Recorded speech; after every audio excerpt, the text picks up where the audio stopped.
I think we had a good day yesterday. We are currently ahead of schedule, so I shouldn't tempt fate by saying that, but we started the leases item for those joining us today too. So, Ross, anything I should say on the administrative front before we get into agenda item 6.2.4? No, I think we're just going to pick up where the discussions were yesterday and keep working through the leases item, and then we'll move into ED 76, 76 and 77 for the balance of today. Okay, thanks, Ross. So we're going to pick up our discussions where we left off on agenda item 6.2.4, and we've been looking at the recommendation 2A on the marked up terminology changes, and we had picked up two items where further work was required. One was the point that Patricia made on the reference to economic benefits, whether we needed to mention service potential, how we would address that, and that's something that staff have taken away as an instruction to do further work and to work with her and also with Todd, who'd also echoed the point.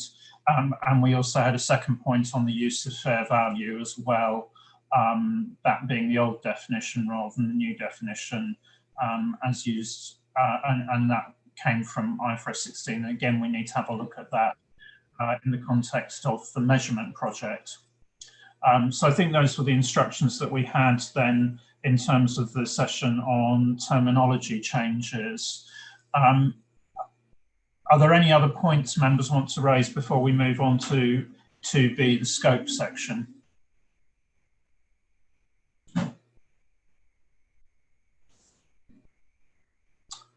Okay, so not seeing any hands raised on that. So, Zhao, we move on then to the scope section for ED 75.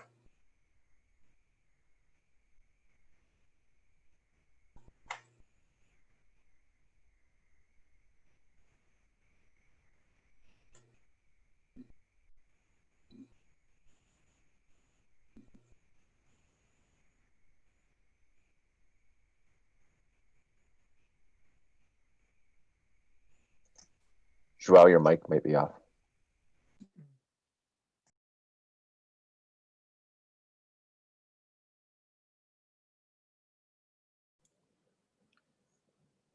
Do you hear me now? Yes. Do you hear me? Yes. Okay. Sorry.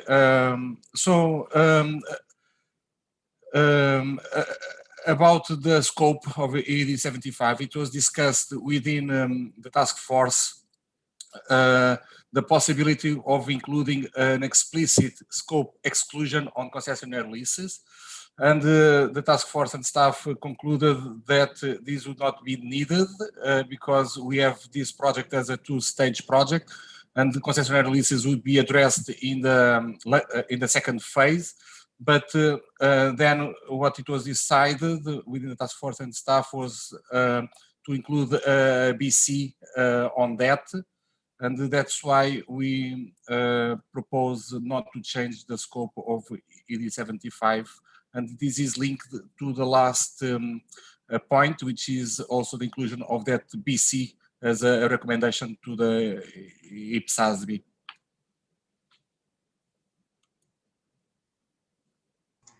And Joe, just to clarify then, that's something that will come back and we need to see that drafting later. Yes, if the board agrees, staff will work with the task force on that BC, and then will be brought to the December meeting. Okay, thanks, Joe. Anybody disagree with that approach?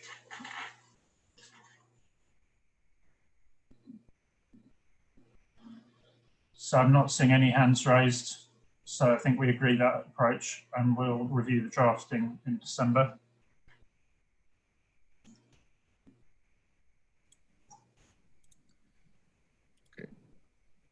Okay. Thanks for the confirmation. Now moving forward to the next item, which is about paragraph AG3 on the contract definition, but it is also related to the contract definition itself in the scope. So as the board could see, it is included in the definitions section of the ED75, the definition of a contract. The reason that this is there, it's because from the IFRS 16,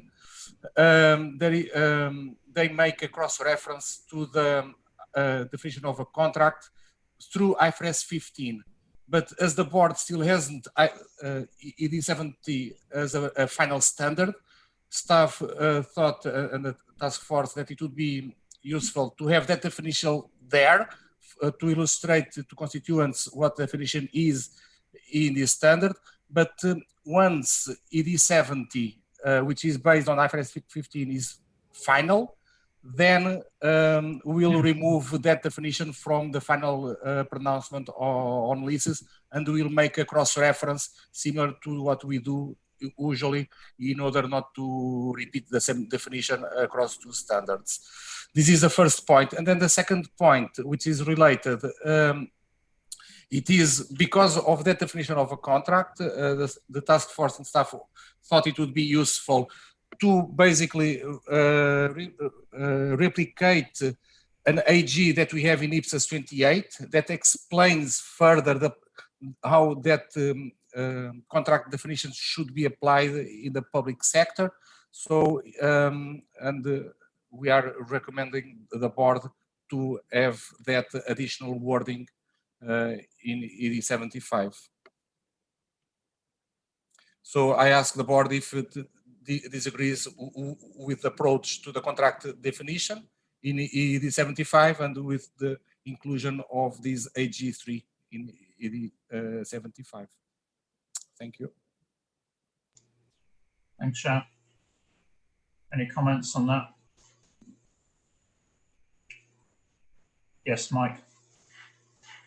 Thanks, Shah. So I do support what you're doing, and that obviously we discussed this before. But just clarify for me if is that there just temporarily until we get measurement resolved, and how do we make that clear to constituents when they read the exposure draft?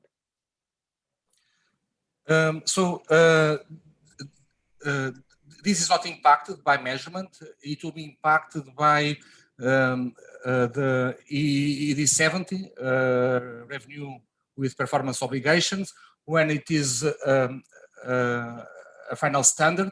That standard will have the definition of a contract, and in this case, what we'll do in ED75, we'll drop that definition of a contract and make just a cross-reference to the standard, to the final standard based on ED70, just like the ISB did with the IFRS 16 to IFRS 15.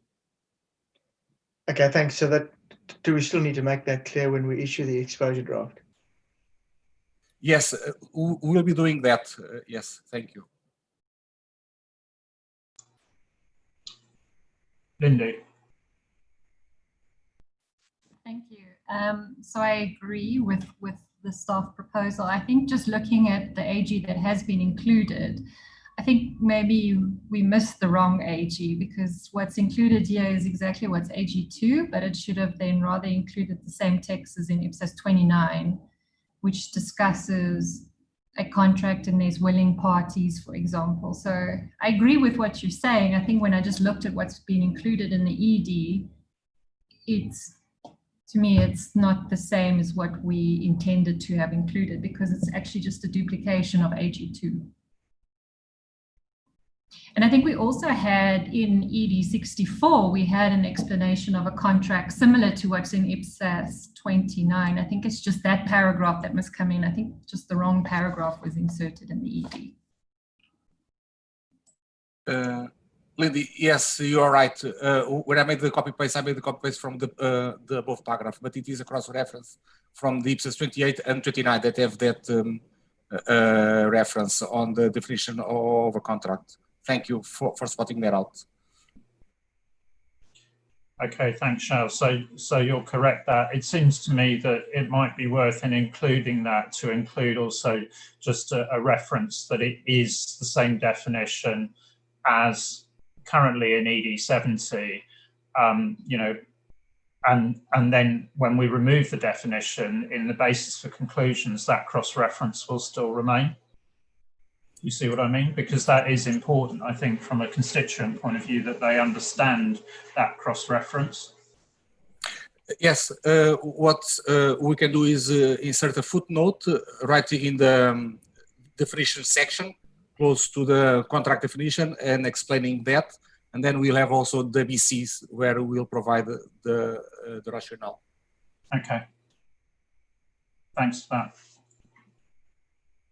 Okay, and welcome, Bernard. Okay. So with that, I think we're good to move on to the next point.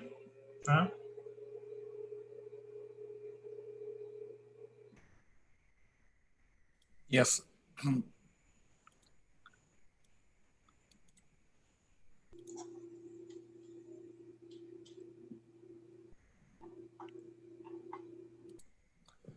Okay.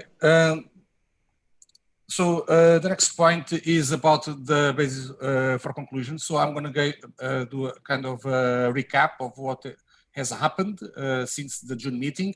So the board made several suggestions to the draft BCs that staff brought to the June meeting, during the June meeting, and also instructed staff to engage with the board offline and with the task force. And the staff did that, and this revised version, which is in markup, provides all the changes that were made to the BCs when the board saw this back in June. So so those BCs are up to the 75 because we still haven't taken decisions, but it will be updated the section on ED 75 right after this meeting. So what I'm seeking and the task force from the board, whether it disagrees with the track changes that were made to the BCs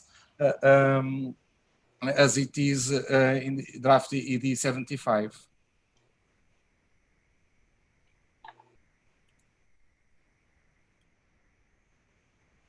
Thanks, Charles.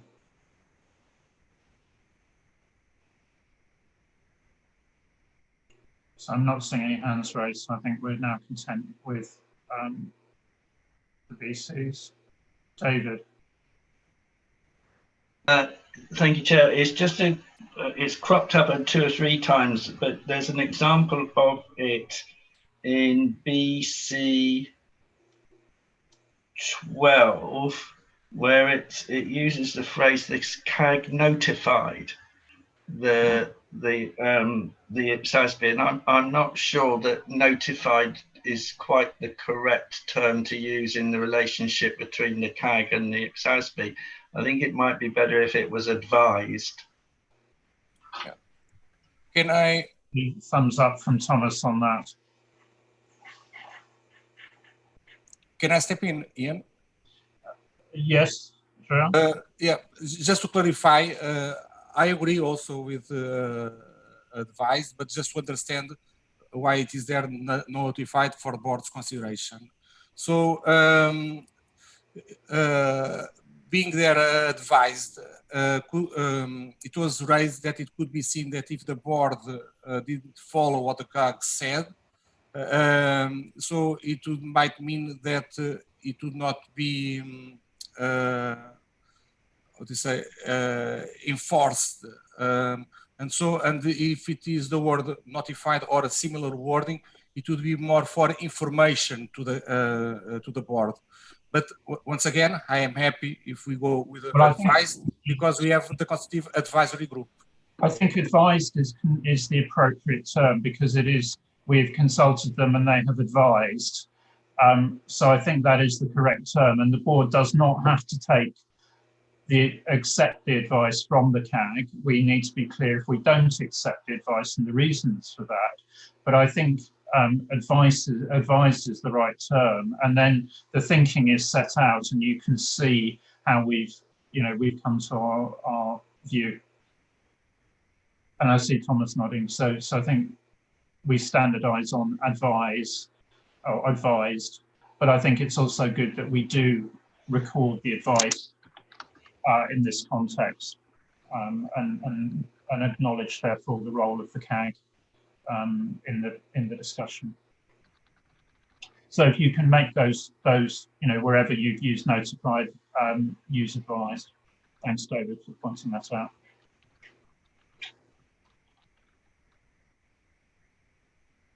Okay, and thanks everyone for the input. I think it's very important that we got those the basis for conclusions right, given the discussion about the different strategic approaches and so on. Very important for our constituents.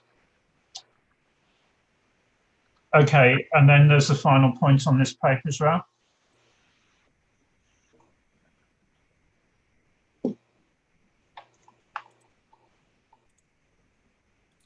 Yes, Mr. Chair. So the final point was, I would say already decided by the board, but I'll just make it clear that the board agrees with the inclusion of the paragraph in the BCs on concessionary leases, making clear that it will be addressed in the phase 2 of the leases project, which is the request for information document that we will be seeing later in this session.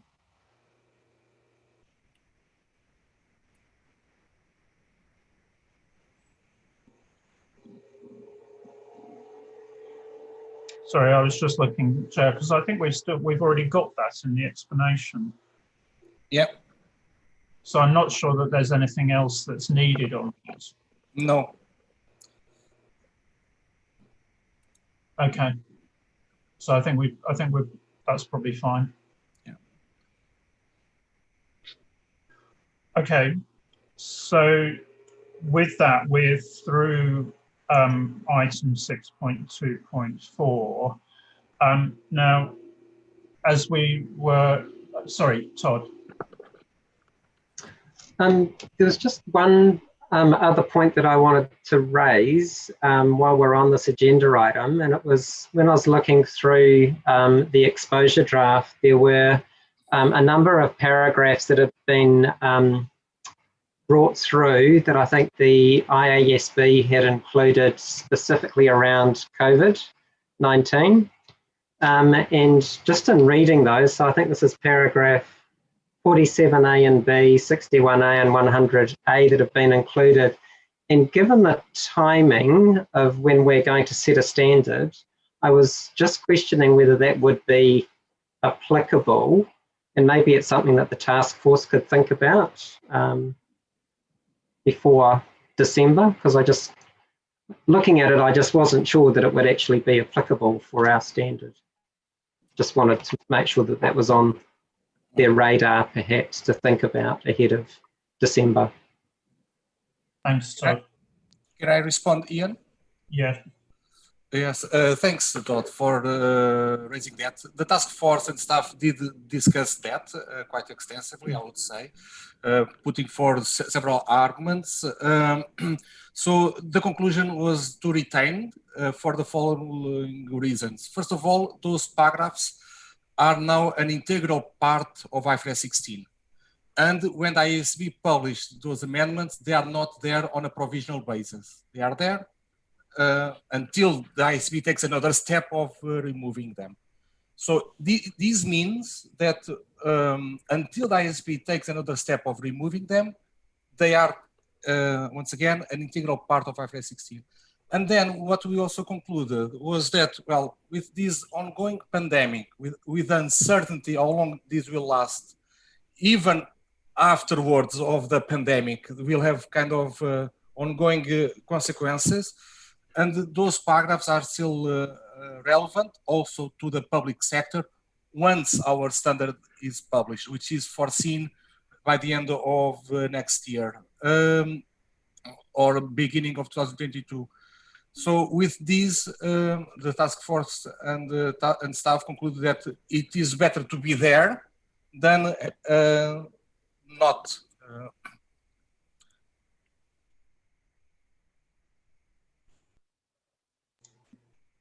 Thanks, Sharon. Does anybody, Todd, do you want to come back on that? Yeah, I mean, it is quite time limited. the material that has been added by the IASB into their standard, and the time will have passed by the time we issue a standard. So I think it's just going to look strange to have it in our standard, but understand why it's been left there, but it just doesn't make sense to me. Thanks. Camira and then Ross. Yeah, thanks.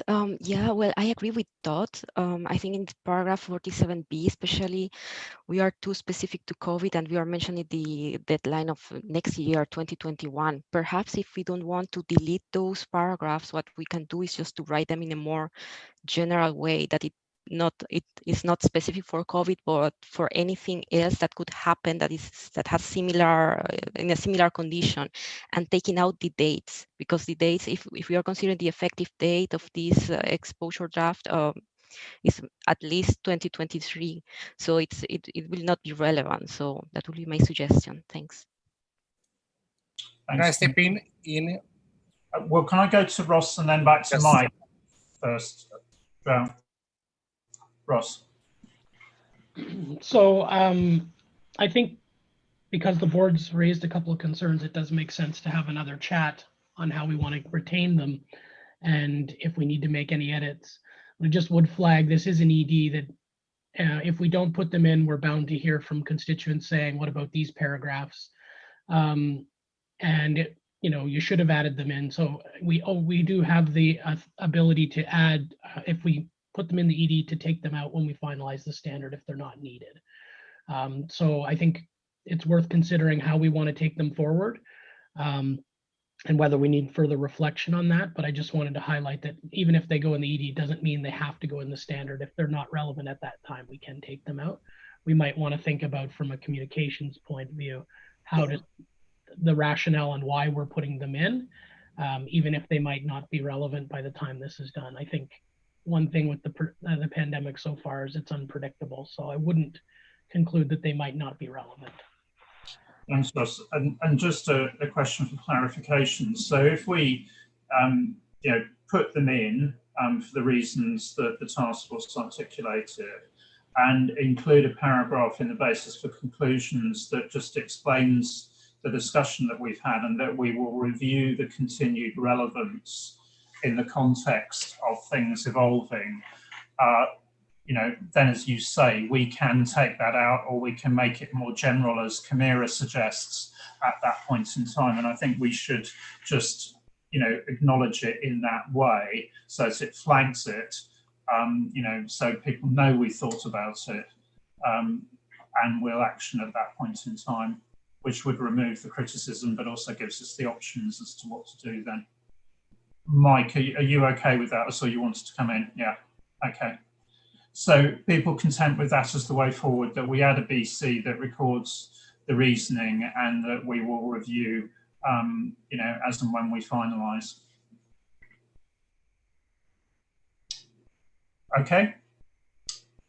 Any other general points? What I'm going to propose is just from a process point of view, we just walk through section by section, so we pick up anything else of a substantive nature, or ensure there isn't anything else, rather.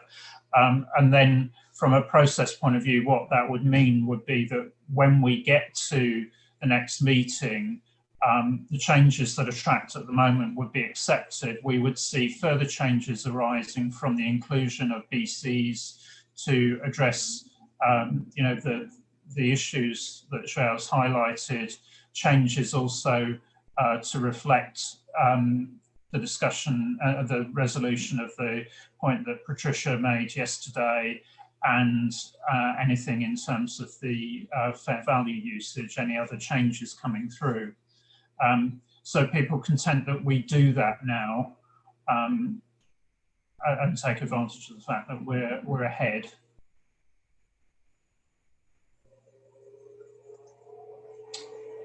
Okay, Mike? Yeah, thanks, Chair. And I actually was thinking out loud to myself yesterday, if we've got this far, do we want to sort of approve this ED out of session, but and leave the task force to just finalise the BCs? maybe I'm getting ahead of myself, but I'm trying to reduce the workload in December and make it easier for constituents in terms of their ability to respond to a whole bunch of things. Thanks, Mike. I mean, I think we've said all the way through that this needs to go out alongside the request for information, and we will certainly need to come back and review that in December.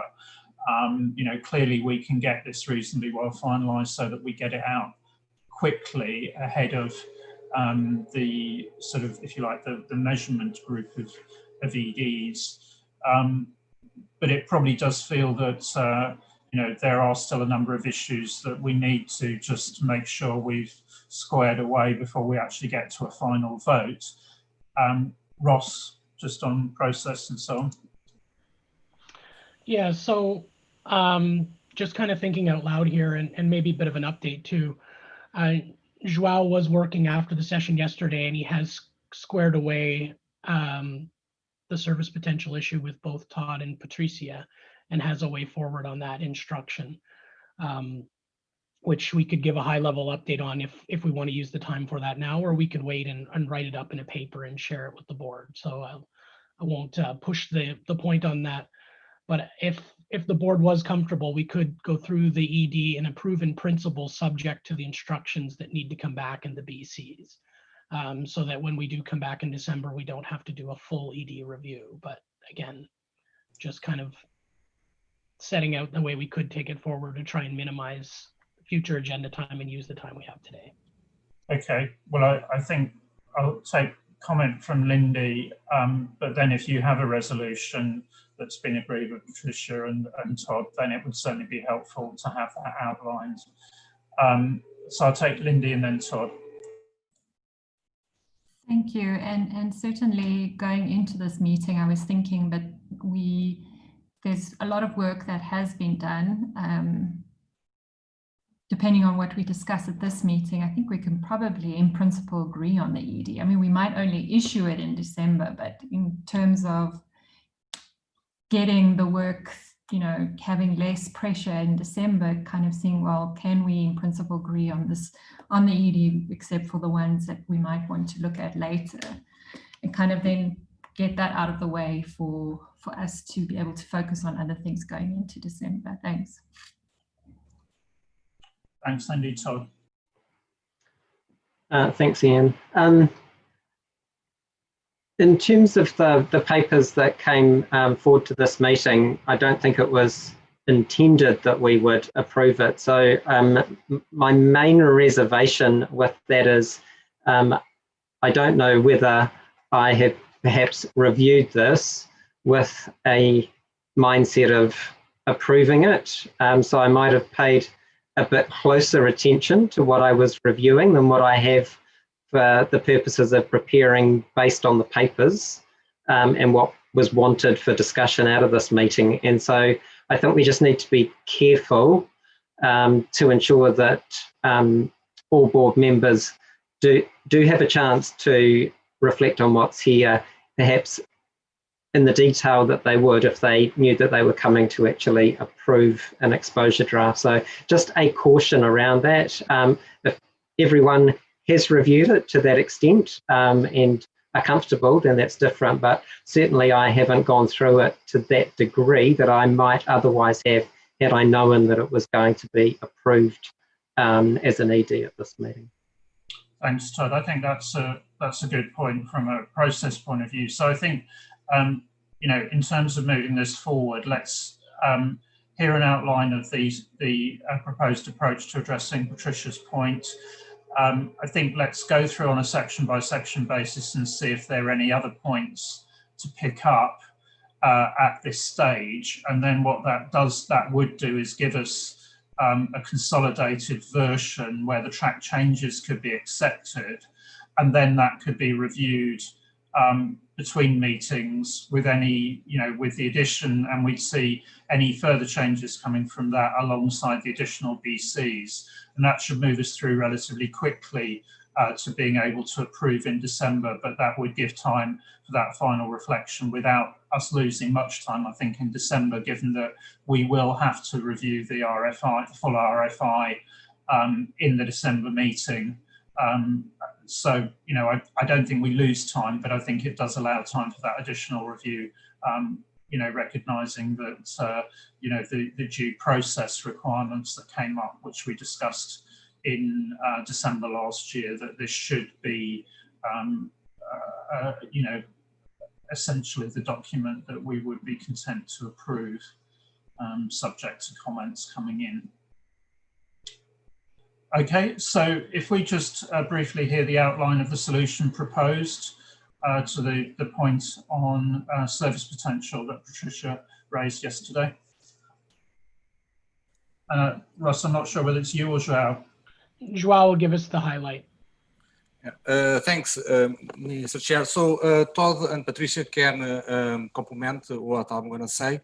So the solution is that it is not needed, the wording service potential to be added right after economic benefits, because to identify a lease, it is only needed that the rights to obtain economic benefits are transferred.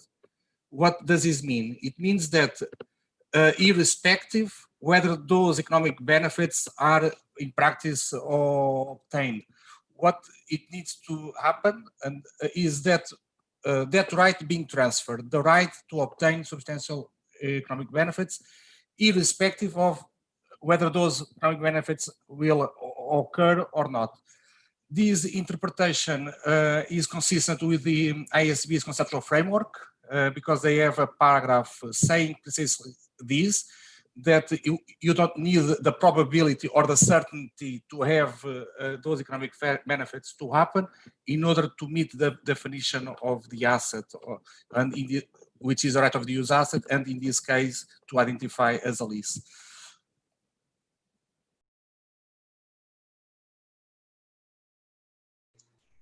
So, João, just to summarise, you're not proposing a change, but are you proposing that we record that discussion as basis for conclusions?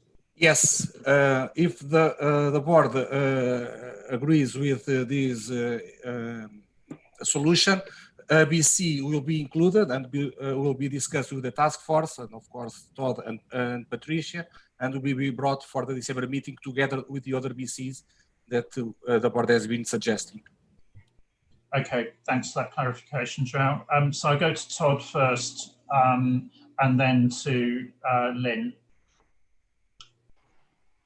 Thanks, Ian. And yes, I did have a discussion with João on this yesterday.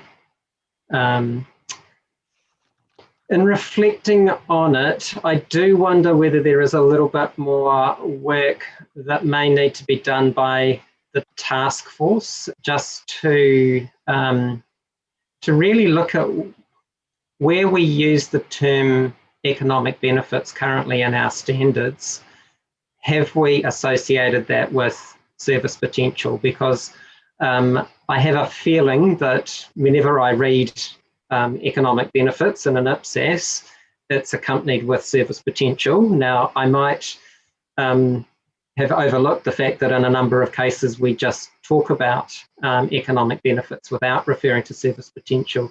But I would like to understand that picture, because this would be quite a different approach that we're taking with this particular ED, given that it does refer to economic benefits if we weren't also associating service potential with it. So I think it would be worth us doing some work and being able to reflect on that before we do ultimately land on what we're doing with this ED. I think that's quite important. And in my conversation with João, I understand why it may not be needed at a technical level, but again, it's thinking it through from a public sector entity perspective as well. So I would just like that to be thought about or worked through. Thanks, Todd. I mean, I think consistency certainly has to be thought about. I mean, I've now got 5 flags up. What I don't want to do is have a debate on this at this point in time. I think, you know, there's quite a lot of thinking that needs to be done on this. You know, clearly we haven't managed to land it yet, That's not to say that this won't be the right way forward, but I think it's better to actually reflect on this. And clearly, I think you can see members who've got views on this, and I would suggest that you engage once we have a proposed way forward, having done that consistency check. And I think it's not just, it's not just the terminology. Certainly, I think there's possibly also, we're proposing some changes in ED 78 on control. So I think there's a possible consistency point there.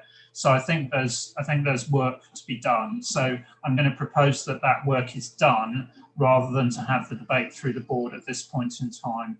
I think we've already discussed this once, and I don't want to go around it again at this meeting. Okay, so Mike, can I just take you as chair of the task force, and then I'm going to move on to doing the section by section review. And I think, if we note the members that have got views on this that wanted to input, please can you engage with them? So certainly Lindy and Lynn on this, and anybody else. I would rather do this outside the session. Mike. Thanks, and I suppose I would be interested in Lynn's view because she's also a member of the task force, but as is Lindy. But I'm just worrying, Todd, that are we sort of expecting the task force to solve a problem that is broader than just leases? And that's what's worrying me at the moment. I'm not. I mean, I would rather just say, well, let's put in brackets after economic benefits. This includes service potential or something to resolve it from this ED's point of view, rather than trying to broaden it to something that we may not need to be doing. I think the instruction is actually to look at how we've addressed this elsewhere. Because this does come up, in our literature. So let's be clear that we're addressing it in a way that's consistent with elsewhere. If we need to highlight it, we've got options through basis for conclusions and so on. I don't think we're not looking at a wholesale change to our literature here. This is just how we deal with the reference in this standard. And it may be as simple as just talking about benefits. I don't know, but I think, this is not a wholesale review. This is just how do we deal with the references in this standard? Do we need anything else? Now, then you've got your flag up. I'll take your comment, but I would like the debate to go forward, supported by staff, those members who've got an interest in the task force. Okay, I'm not going to take another debate within this meeting. Then. Yeah, I'm not intending to reopen the debate. I've got a couple of observations. One is economic benefits is used in this standard in a couple of places. I think we need to think about, we've got a standard that we're trying to do around commercial leases, but this standard also uses economic benefits when it talks about control of the right of use assets. So I think we need to look at both of those two aspects where it's used, because it is used for both of those two. I think we also ought to think about an SMC on this potentially as well, which hasn't come up in the debate so far. I think all of that needs to be passed to the task force to consider. But given that we have had this debate, it would seem appropriate that we flag that to our constituents when we expose. Thanks, Lynn. I think that's right. And again, the point you're making on control, I think, does cross-reference to the work that we've already done on this topic in ED 78. And in going forwards, I think we should think about the fact that this is a standard about leases entered into on a commercial basis based on a contract. And the point is about the usage of the asset is a separate issue. And therefore there may be a drafting point because of the way ISB has set the standard, and we might want to vary our terminology in this standard to underline that point. But I think we need that consistency. And as you say, we've dealt with, control. It needs to be consistent on control within our literature. Okay, so I think clearly we're not there on that yet, and we have a way forward on how to address that in advance of December. Okay, so what I want to do is just to make sure that we haven't got any other points to pick up, such that we can then accept the changes that have been made thus far to the draft, and then when we come to December, all we're doing is focusing on the incremental changes that have been made as a result of instructions and decisions made at this meeting, and any further edits that have been identified on a more detailed review prior to final approval. So I think literally what I want to do is go through section by section rather than page by page. So has anybody got any comments on the objective section? Changes there. Scope we've already looked at. Definitions, we've covered the issue around contract definition.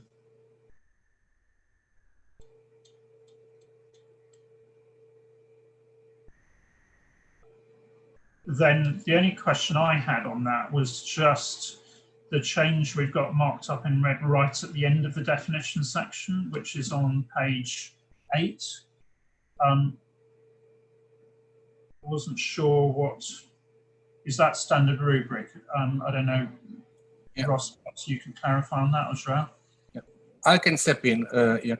So at the time that staff started to write the standard and with the discussion with the task force, I was still not clear how it would be look like the idea on measurement.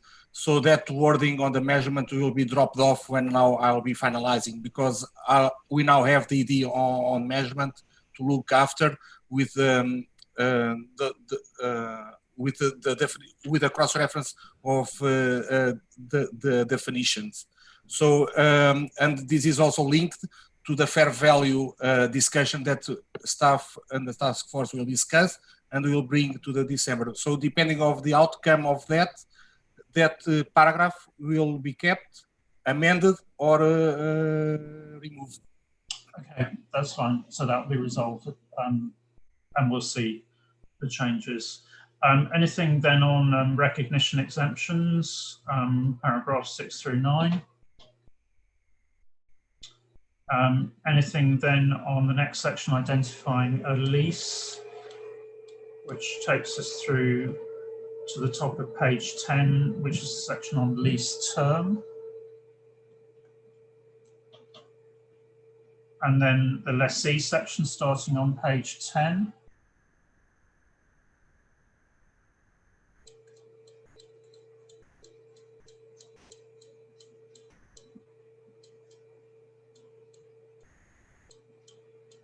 And that lessee section goes through to page 17, where we start on the lessor requirements.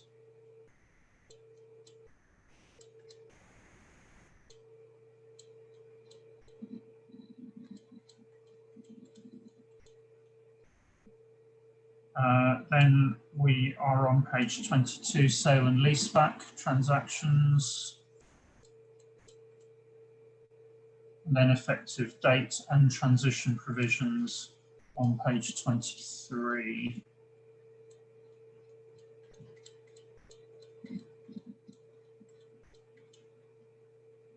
And we've got the withdrawal section on page 27. Then we've got application guidance, which is starting on page 28.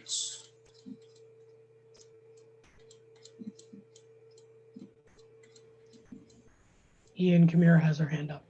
Oh, right, sorry. And also Lucy. Yes, thanks. On application guidance, I would suggest to consider deleting application guidance number 9, because these are examples, and as application guidance is authoritative, I think it's not appropriate to keep these examples there, especially because I think it's a polemical issue. They are referring specifically to low value assets, and they put as example tablets, personal computers, and so on and so forth. But in case those assets are grouped or are considered like in a huge contract, maybe they are material and they are not considered a low valued asset anymore. So that's why I suggest to take a look on that. And then in application guidance 24, if we could revise the example, I think the example is too private sector oriented, because it talks about paying a percentage of sales, and maybe it's not relevant for in the case of public sector. So thanks. Thanks, Camira. Ross, you responding to that? Yeah, on AG9, I do agree with what Kamira is saying. However, I think this is an alignment project with IFRS 16, and I think when I look at that, I don't see a public sector reason why we wouldn't include it. I think, it's more of an opinion on the IFRS 16 standard and whether we should be doing that or not. And I think it elaborates on the exemptions for low value items in the core text. So I think it's supposed to be giving people context of what these types of low value items are. So without that example, I'm not sure it's as helpful, and I don't know if we should depart unless we have a real clear public sector reason to do so on AG9. It also says can, so I think that's probably helpful on that. So I think on that basis, Kamira, if you're okay on AG9, then we'll leave that on that basis. AG24 was the other one, I think. I think that one we can have a look to see if we can make that more public sector specific. I don't see Joao on the screen at the moment, so I'm not sure if they've already had that discussion, but I think it's worthy to consider. Okay, so if we go with the instruction to have to review that. Okay, thanks, Kamira. So Lucy? Yes, thanks, Chair. My comment is on AG 48. There is an example here. That is case of a manufacturer. In our June meeting, we decided that we exclude the IFRS 16 manufacturer or dealer lessor requirements in the list Ipsas ED, and we did that. But the example that was cited in AG 48 is about manufacturer. And if I may advance also my comment on the illustrative example, which is related also to manufacturer, I think example number 8 must also be deleted to be consistent with our decision to exclude the IFRS 16 manufacturer or dealer lessor requirements. Thanks, Chair. Thanks, Lucy.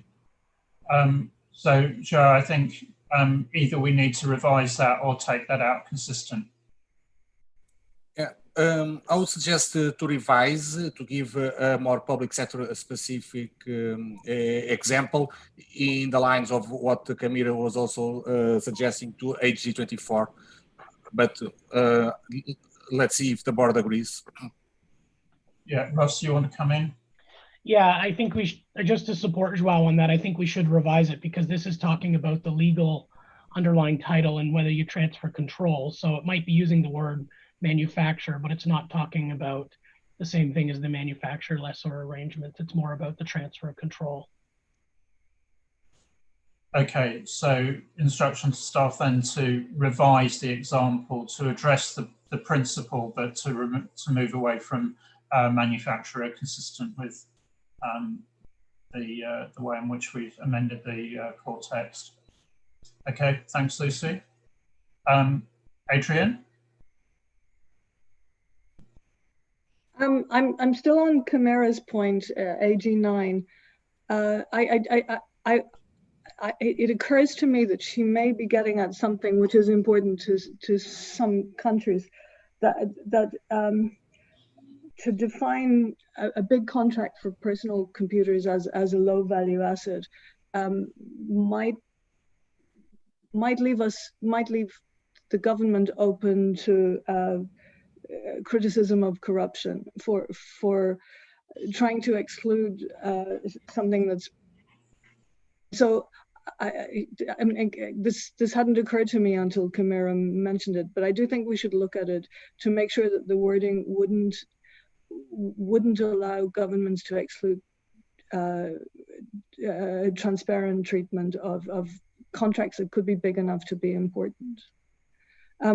If it's okay, I'd like to read that again from that perspective and come back offline. Okay, so I mean, I think based on Ross's advice, we can't remove that, or we shouldn't remove that because of the alignment status. It doesn't require, it permits, but I do accept your point, Adrienne, and therefore I think the question is do we allow some elaboration to reflect? Yeah, something like that. Ross, on that? Yeah, so Adrienne, I think I see where you're going with that, but I think what AG9 is really elaborating on is the recognition exemptions in 6 to 8, where it makes it clear that they're either extremely short-term contracts or low-value items. So I don't think we should, well, if we have a problem with what's in AG9, what we really need to do is look at 6 to 7 and 8, because I think that's all really elaborating on what that can be. So it could be computers, it could be other things, it could be pens, or, you know. So I think that's why I'm not as concerned with what's there. And if you look in 6B, that's where the reference to AG4 and AG9 come in. And it's clearly making a distinction between very low value short-term items, which would not include a big public sector contract for computers for a department, or, you know, I think it means like if you're buying 1 or 2 computers and they're low value, they might be capital in nature, but they're immaterial. And personally, I think a lot of people have questioned the approach on the low value items in the leases standard, because normally with the materiality approach, you wouldn't bother specifying that, but it has been an issue in leases, which is why it's been included to help those preparing financial statements identify when things clearly would be low value and you wouldn't need to go through the rigmarole of accounting for the lease.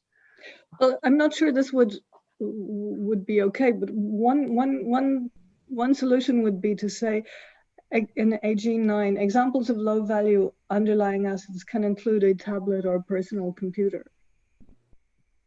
Well, I don't want to do drafting in the meeting. So can I suggest, I mean, I think the anti-avoidance measures, as Ross points out, are actually in A6.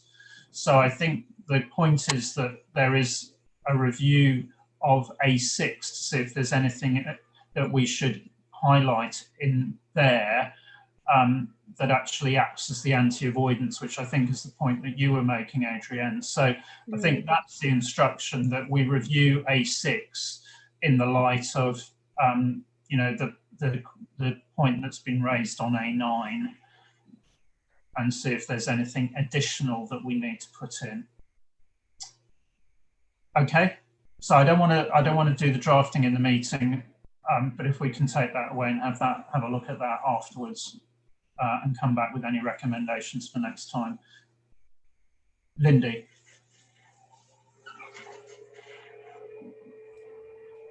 Thank you. So I guess it's just a caution and a question. So in looking at this ED, I did have a look at, because a lot of the parts of this ED is what we would have included in ED 64 previously. And that was our previous exposure draft on leases. And specifically, for example, on AG9, we would have made amendments to this in our previous exposure draft if there were public sector specific reasons. So I guess it's a question and a caution, as I said, to say, well, I think we must be careful not to change text here, because staff has aligned this to IFRS 16, but also what we previously issued for comment, with amendments for public sector specific reasons. So I think if we didn't change something then, maybe we were wrong, but I think we need to be careful in just going now to change text, which we actually had previously exposed, and we were happy with this because it was part of the lessee accounting model, which kind of we had looked at and we were happy with. So maybe, you know, in terms of process, do we open it up again to relook and change the wording? But, you know, we had previously reviewed that and we were happy with it because it was previously issued for comment too. Thanks, Lindy. Ross, can you just clarify on that, please? Yeah, so I agree with where Lindy's going on that. That's a good point. If we put this out previously, we want to be careful where we're making adjustments, and in particular because now we have reverted to making this an alignment project, which is a higher bar for us making changes. So if we have put something out there in the original ED where we didn't change it and now we're redeliberating it, it might, you know, you might get an odd reaction from constituents why we're not following our own policy on this. So I think we do have to have very good reasons when we're going to move away, and we're going to have to describe those. And we should go back and do that check on these paragraphs that we're looking to change now, and make sure on the lessee side of things that we haven't put that out there without any changes. Okay, so I think the instruction is can we do that check? I mean, I had thought that was actually, we were going to start the lessee section essentially from the material as was included in ED64. So this is a departure from that. So I think we need to basically do a comparison and check whether there's anything that we put out in respect of lessee accounting in ED64 that we haven't included here. Now, I accept that the alignment project slightly changes the bar, but I still think that Lindy's point is valid on this. And I think from a constituent point of view, we need to do that check and have that confirmation. Lindy, back on that.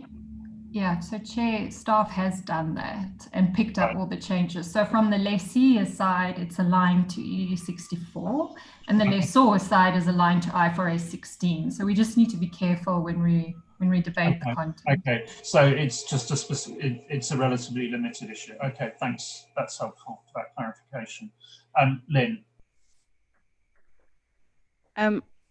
I don't want to add work to the task force, but one thing that occurred to me in the discussion about short life, low value assets is that the IASB did include material in its basis for conclusions, explaining itself. And I do wonder if we ought to review the BCs of the IASB to see if there are anything that might be useful for us to replicate in our BCs.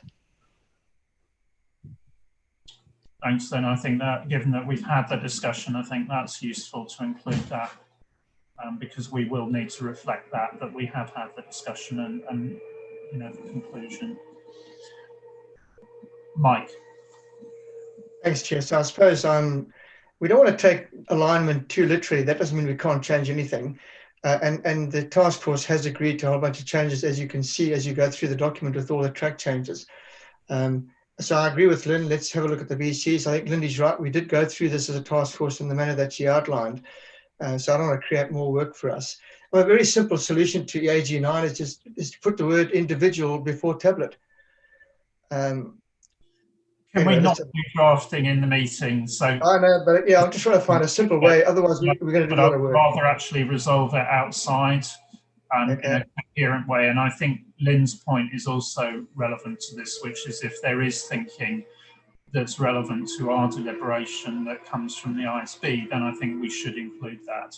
So I think if we take the point offline, bring it back with any proposed changes when we've had a proper opportunity for the December meeting. Okay. So with that, I think we're through on the application guidance section. Anything on amendments to other Ipsas at this stage?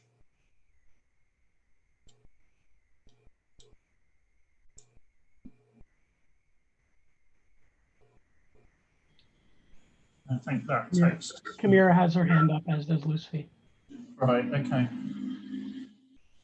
Are they major points or can they be picked up by staff in terms of consistency? Okay, thanks. In amendments to Ipsas 28, I noticed AG 16 is really very good explained. So after reading that, I was wondering if we could have that text also in AGs of the exposure draft, because that really clarifies very well the accounting from the lessor perspective. And it's like, okay, why do I need to wait until seeing the Ipsas 28 AGs, and I cannot see that exactly a similar text also in the AGs of this exposure draft? And then page reference on that one, Kamira, please. Yes. Oh, page reference. Sorry, let me check. I don't have it at hand. Sorry. It's in amendments to Ipsas 28, the AG 16. So that's page 60. Okay, exactly that one. Yeah, I found it very well explained. So I think if it's possible somehow, I know we are in an alignment project and everything, but if we could have that guidance also What I'd in the suggest is we pass that back to staff from the task force to consider yes, whether that could be usefully brought in or parts of that could be usefully brought in. correct. Yes. Okay. And the last comment is on the amendments to Ipsas 33, when we explained the paragraph 96A, B, and C. If we could improve a bit the writing so it is more clear what is it relief that Ipsas 33 is providing in this case for leases, because it's not always so clear. So thanks. Okay, so if you can, Camilla, if you can work with Joao on that, and then again, that's go back to the task force. Thanks. Lucy. Thanks, Chair. My comment is on amendment. It's on Ipsas 16 investment property, paragraph 20, where I understand it was Is that Lucy? paragraph 20, Ipsas 16 investment property. Yes, Right. on the recognition where we specified an unowned investment property. That's paragraph 20, 26, 27. Um, is there really a need to qualify whether an investment property is owned or is held by a lessee or is subject of a sublease? Um, I think we should delete that because as long as the asset meets the definition of the investment property in wherein it's a property held for rentals or for capital appreciation or both, rather than for use in the production of supply of goods, etc. So I think we don't have to emphasize it is unowned. The term unowned investment property is, I think, must be deleted. Thank you.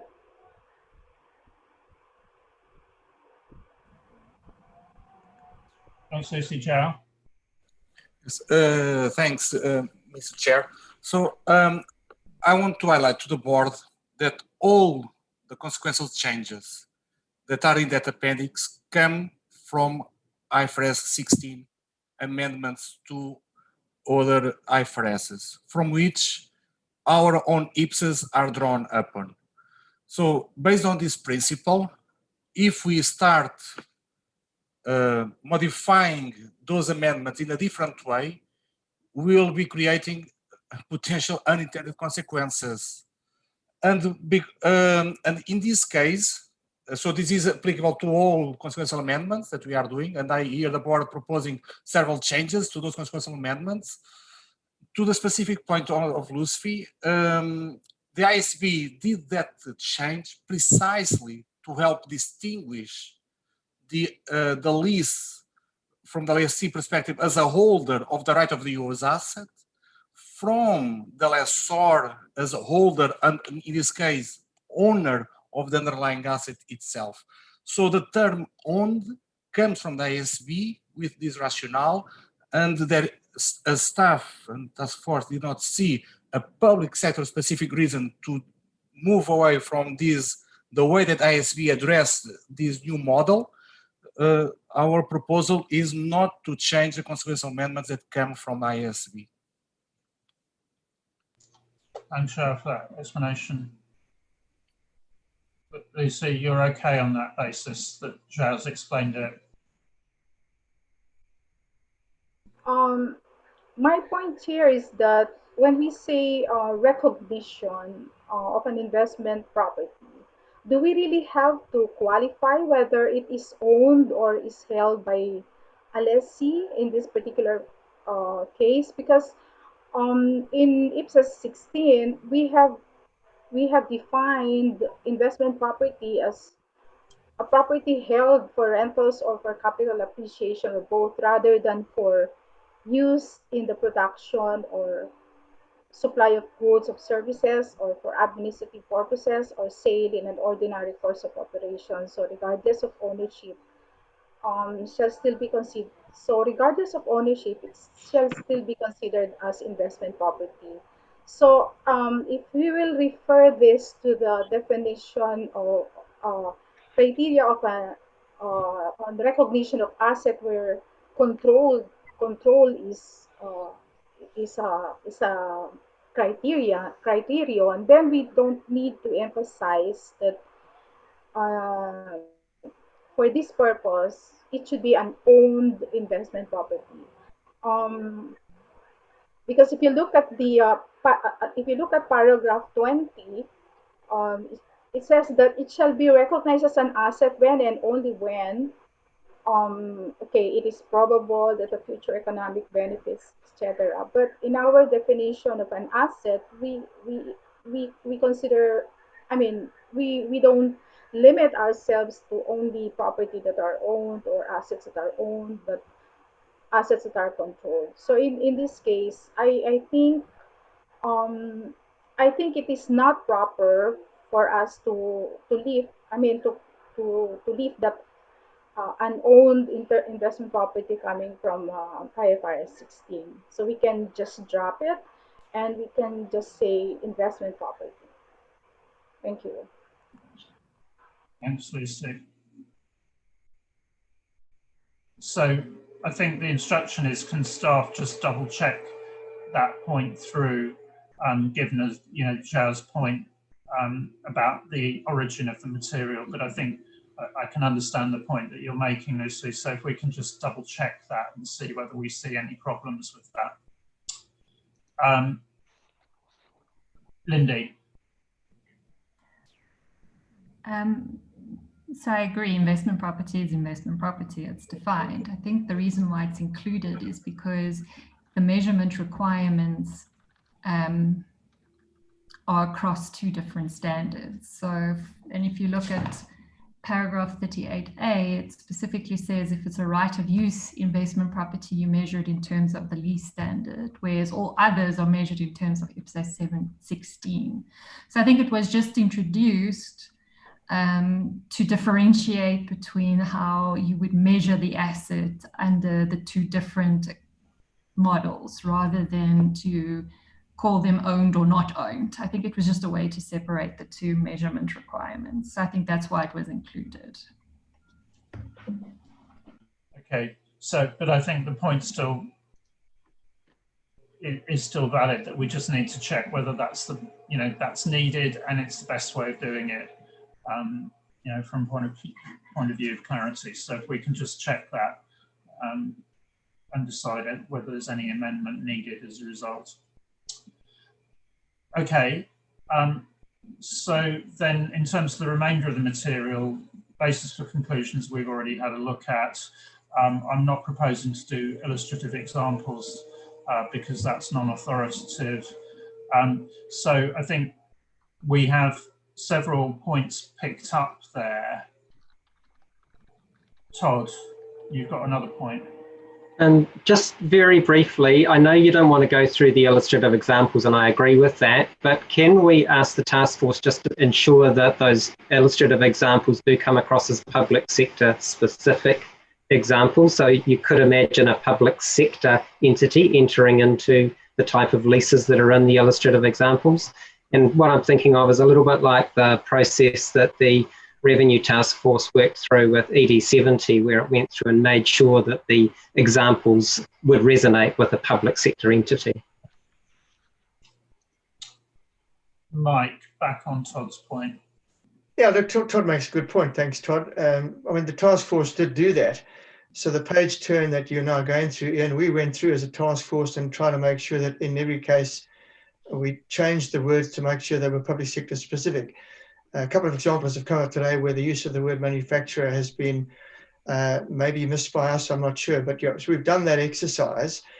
So rather than redo that exercise, I'd be keen to hear from anybody where we may have missed something, because I don't think we have. I don't want to repeat the exercise, Todd. Thanks, Mike. I think based on what you said, yeah, if we can ask if any member, you know, feels that the example, that an illustrative example doesn't resonate, or there's a better example, you know, then to come back in that way. Okay, I think that's good. So then we've gone through the text. So in terms of what comes back in for the December meeting, then the changes that have been made will be accepted, and what we'll be looking at is any incremental changes made to address additional basis for conclusions staff has already identified, or the way in which the points that have been raised by members during the meeting have actually been addressed. Now, when we get to December, we will be voting. So in terms of Todd's point, people need to bear that in mind, and any further more detailed points on detailed review, if they could be raised with staff in advance of the meeting, so that we can include any additional amendments in the draft that comes to the December meeting. Okay, so is that clear in terms of process on this? Now, what I want to do then is just have a brief, to finish off on the leases discussion, we need to have a discussion about the draft RFI, recognising that that's still very much a work in progress. Okay, so João, I think that moves us on to the final part of the item.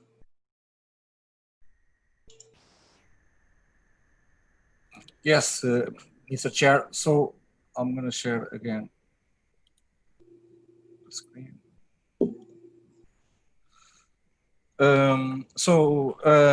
We are now in the last agenda item on the request for information. And once again, I would like to thank the review group, which is comprised with the task force members plus Scott Showalter,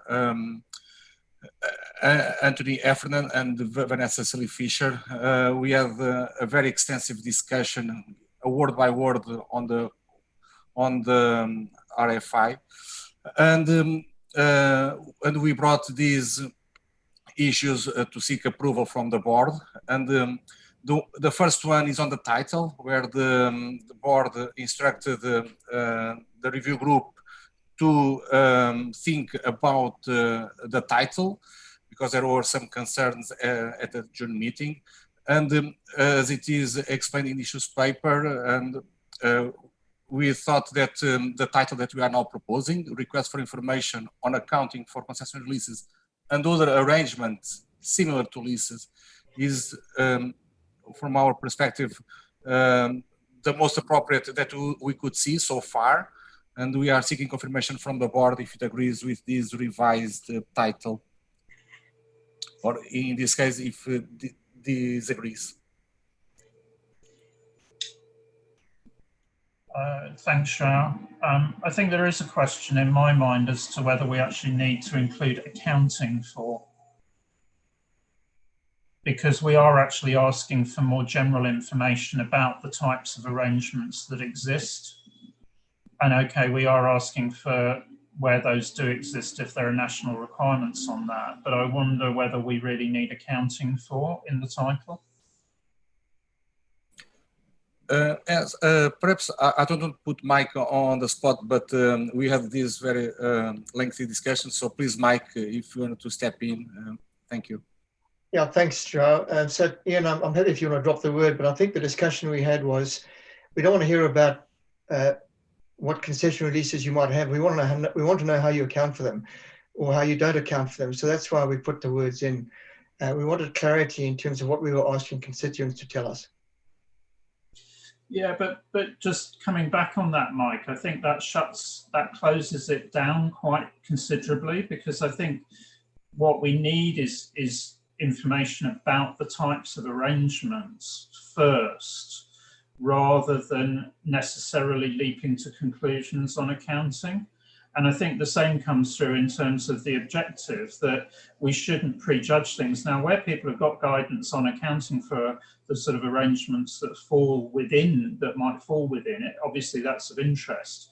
But I think we need to understand the arrangements first before we then come to reviews on the accounting. That was the concern I had. Look, I'm tending to agree with you, but I think that, and that's why some of the questions we posed within the document then gives the results around, and if you've got them, how you're currently dealing with them. So we're still getting the right answer that we want. We don't have to put the word into the heading. Yeah. Okay. So if we can take the accounting for out of the title.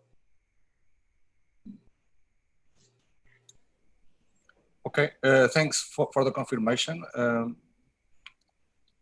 Moving now to the following point. The following points are basically the review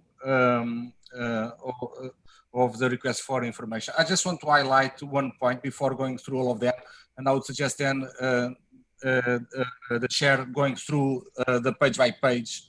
So the issue is that we did not bring the complete RFI, so there are still 3 items to be discussed, and staff with the review group will add those during the last quarter, and we will be bringing those missing 3 items for the December meeting. So we are now just asked the board to review the introduction, concessionary leases, the leases for zero nominal consideration, access rights, other arrangements similar to leases, and the request for information. All these sections are of RFI. Of course, substantive issues, if there are any editorials, staff is more than happy to receive them offline. But what we want to see from the board is whether there are any fundamental disagreements on what it is there and on the questions. Because we struggle a little bit on what type of questions are we trying to seek from our constituents. So it will be very helpful to receive board's feedback on this. Thank you. Thanks. Okay, so I think we're not looking at drafting at this point in time. We're looking at substantive comments on this. And I've got David first. Thank you very much. Sort of slightly picking up on the point that you made with the title. I don't think the objective is quite right. We're not asking them a question about how to account. We're asking them how they do account. So I think in the objective sentence, we should delete on how to account for, which is at the end of the first line, because what we're asking for is information about concessionary leases, etc., and how they are being accounted for. Thanks, David, and I see thumbs up to that. So I think if we can make that change.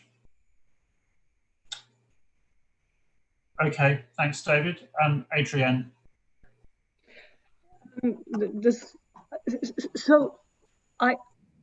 This risks becoming a drafting comment, and I don't mean it to be. In the introduction, I feel it could be made clearer, and I'd have to think about how, that we're distinguishing phase 1 from phase 2. So phase 1 is only for leases that are fully aligned, and phase 2 is everything else. And I think that it's related to David's point on the fact that now on paragraph 4, then we're asking about everything else. So let me flag that I don't think the introduction makes it clear enough that phase 1 is only leases as fully aligned, and let me come back offline and discuss if there's a possibility of editing, of drafting that to make it even clearer. Thanks, Adrienne. I think that's important that we do make that clear for constituents. So yeah, thanks for that offer. Okay, so Todd, then Patricia. Thanks, Ian. I would support David's comment. And I think we do need to be clear what this document is. And I think it is a request for information from our constituents. And I think when I read what's been drafted to date, I think it goes further than requesting information. It's asking for views in places and that sort of thing. And I think we do need to be clear as a board what this document is. In my mind, it is a request for information, not to get a whole lot of other views, which starts to feel a bit like a consultation paper. And this certainly isn't set up as a consultation paper. It doesn't provide enough information to actually consult anyone on. So I think we just want to make sure that we are clear this is a request for information. Thanks, Todd. I think that's a helpful reminder, and it will play through. I think like I can see that into the questions and how we phrase that. So I think that's that reminder that this isn't a consultation paper, it's a request for information, so it's a stage earlier. Okay, so then I've got Patricia, and then Mike, and then David. Thank you. In relation to the introduction, I have a question about the scope. In the paragraph 8, I'm not sure if the prevalent in public sector and are public sector specific or because I think it's, the scope is very different if I consider or and. It's not, I mean, my view, it's not editorial, but it's a definition of scope, the consultation. Thanks, Patricia. So we need to be, I mean, in a sense, actually, I think maybe we need to get staff to have a think about that, because some of what you've raised there, I think, probably goes back into the preface about, you know, who we're setting standards for, and you know, some of the debate that we had a year or two back about GBEs and so on. So I think if we just have a look at the material that we have there and see if it's relevant, bringing any through here or a footnote or something like that to make that clear. Okay, so I've got Mike and then back to David. Thanks, Chair. So I don't want to abrogate my responsibility as Chair of the task force, but when we met, we had a long discussion about open-ended and closed-ended questions and making sure this didn't end up being a CP.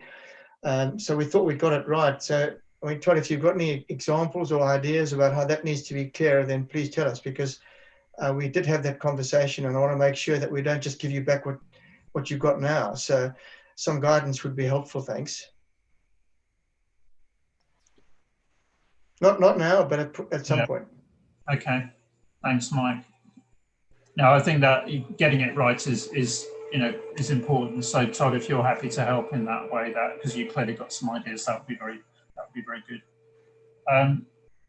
David, you put your hand down, or are you still waiting to come in? No, I'm still waiting. I think that somebody else must have done that. No, it's just a question that the task force may be able to answer now or otherwise think about. Is it just suddenly occurred to me after the interventions of one or two others that will our constituents understand what we're talking about? I mean, if you saw that list of things in paragraph 6, will they know what we're asking about? And I just wondered whether the task force has used, you know, perhaps contacted some, non-native English speakers and also perhaps different jurisdictions to see whether or not we get any meaningful information by listing those particular types of arrangements.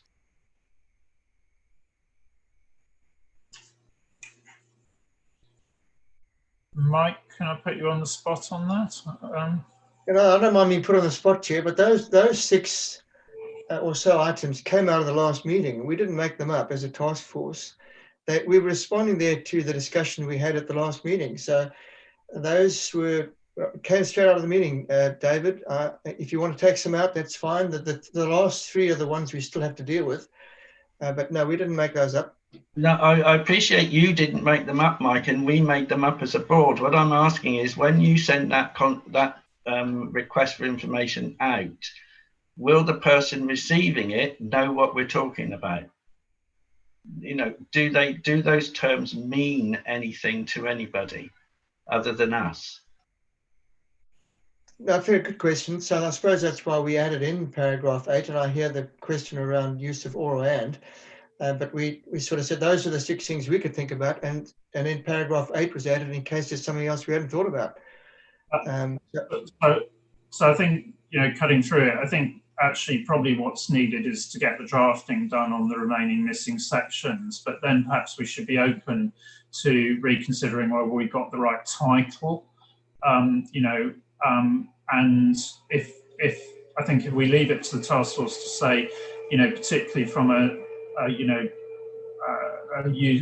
sort of stakeholder perspective, if somebody is a non-native speaker, is there a better term or a clearer term we can use in introducing that, or as the titles? So I think that's probably the instruction on that one. Scott, then back to Adrienne, and then I'm going to conclude the session and we'll take a break. Yeah, I want to follow up on Mike's comment. We struggle with what's the difference between RFI and a consulted paper, just because we've never done one before, right? So we debated a lot about how much detail to go in. And David, to your point, the more detail we get in to describe the transaction, the more we get down the route of giving guidance. So we're walking down a pretty fine line here between how much do we say versus how much we ask for. So you know, I think somewhere along the way, there's going to need to be a meeting of mind of how far you want us to go down.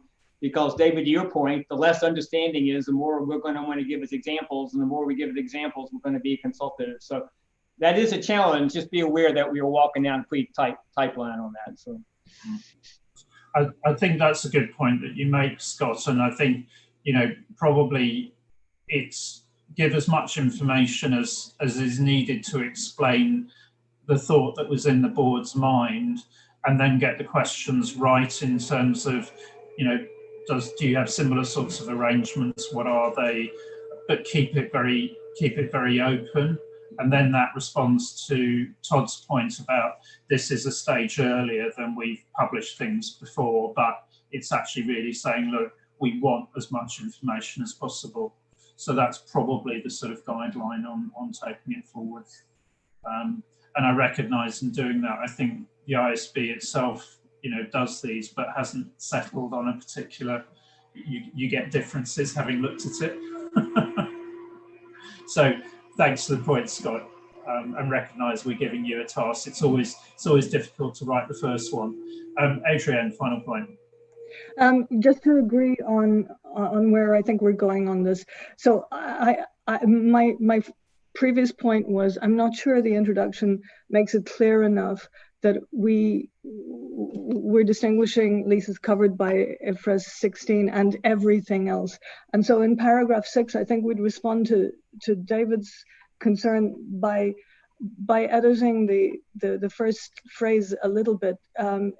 It's not that there are only 6 issues that require further information. We're asking about everything else, and the 6 issues are examples that we've come up with, but we want to know about everything else. And that would respond to my previous point on, let's make the distinction between what's covered in phase 1 and everything else in phase 2.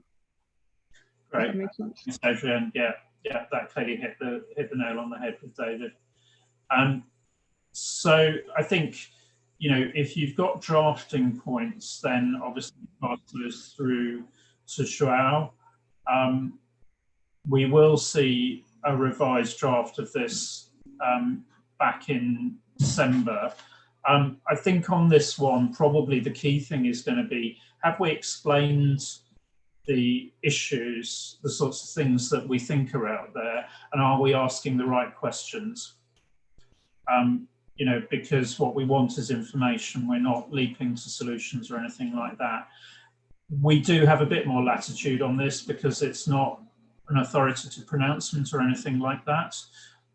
So I think, you know, focusing it in that way will allow us to have a reasonable debate, but we don't have to close this down when you know, we're sort of approving for issue. And I think we might get staff just to clarify in advance what the due process requirements actually are on this and the burden in terms of approval.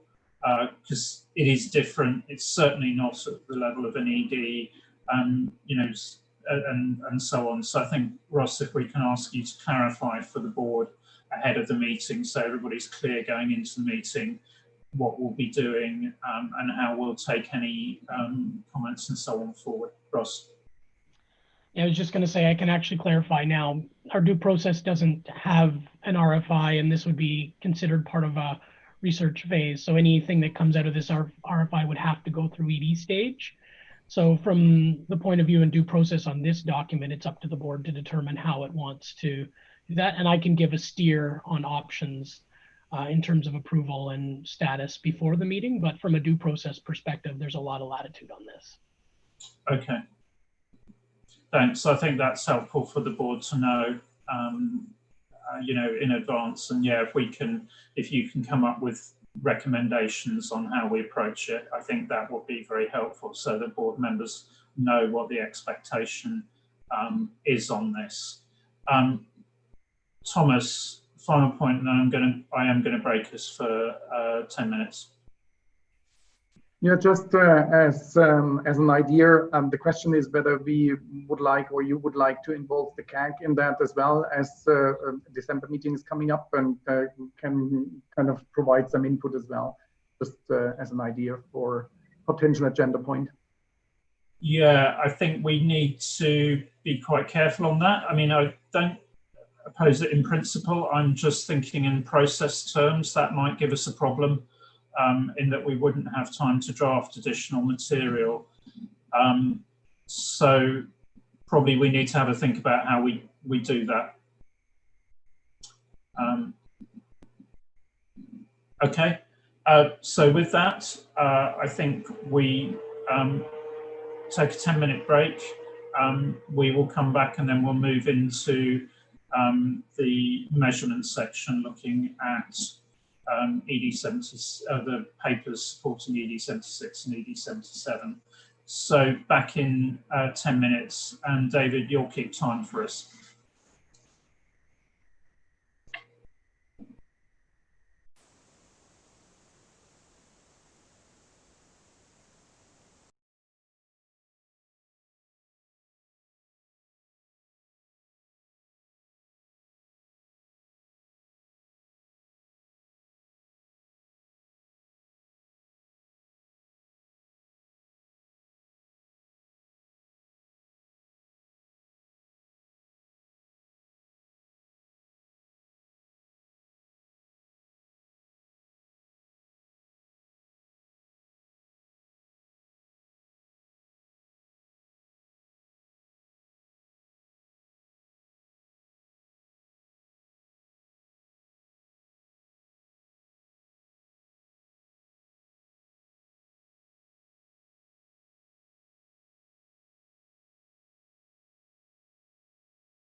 1 minute warning.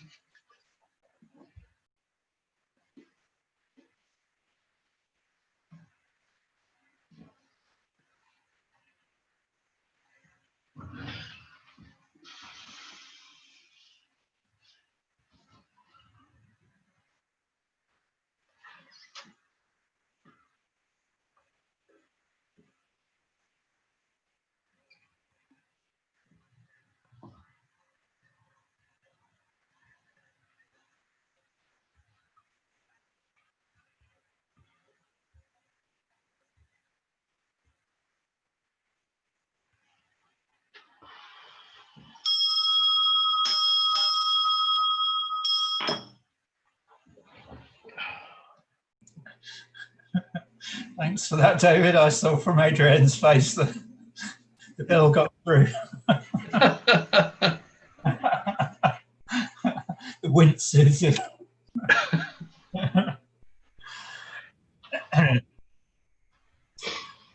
Okay, so thanks everyone for coming back. Right, so we now move into agenda item 7,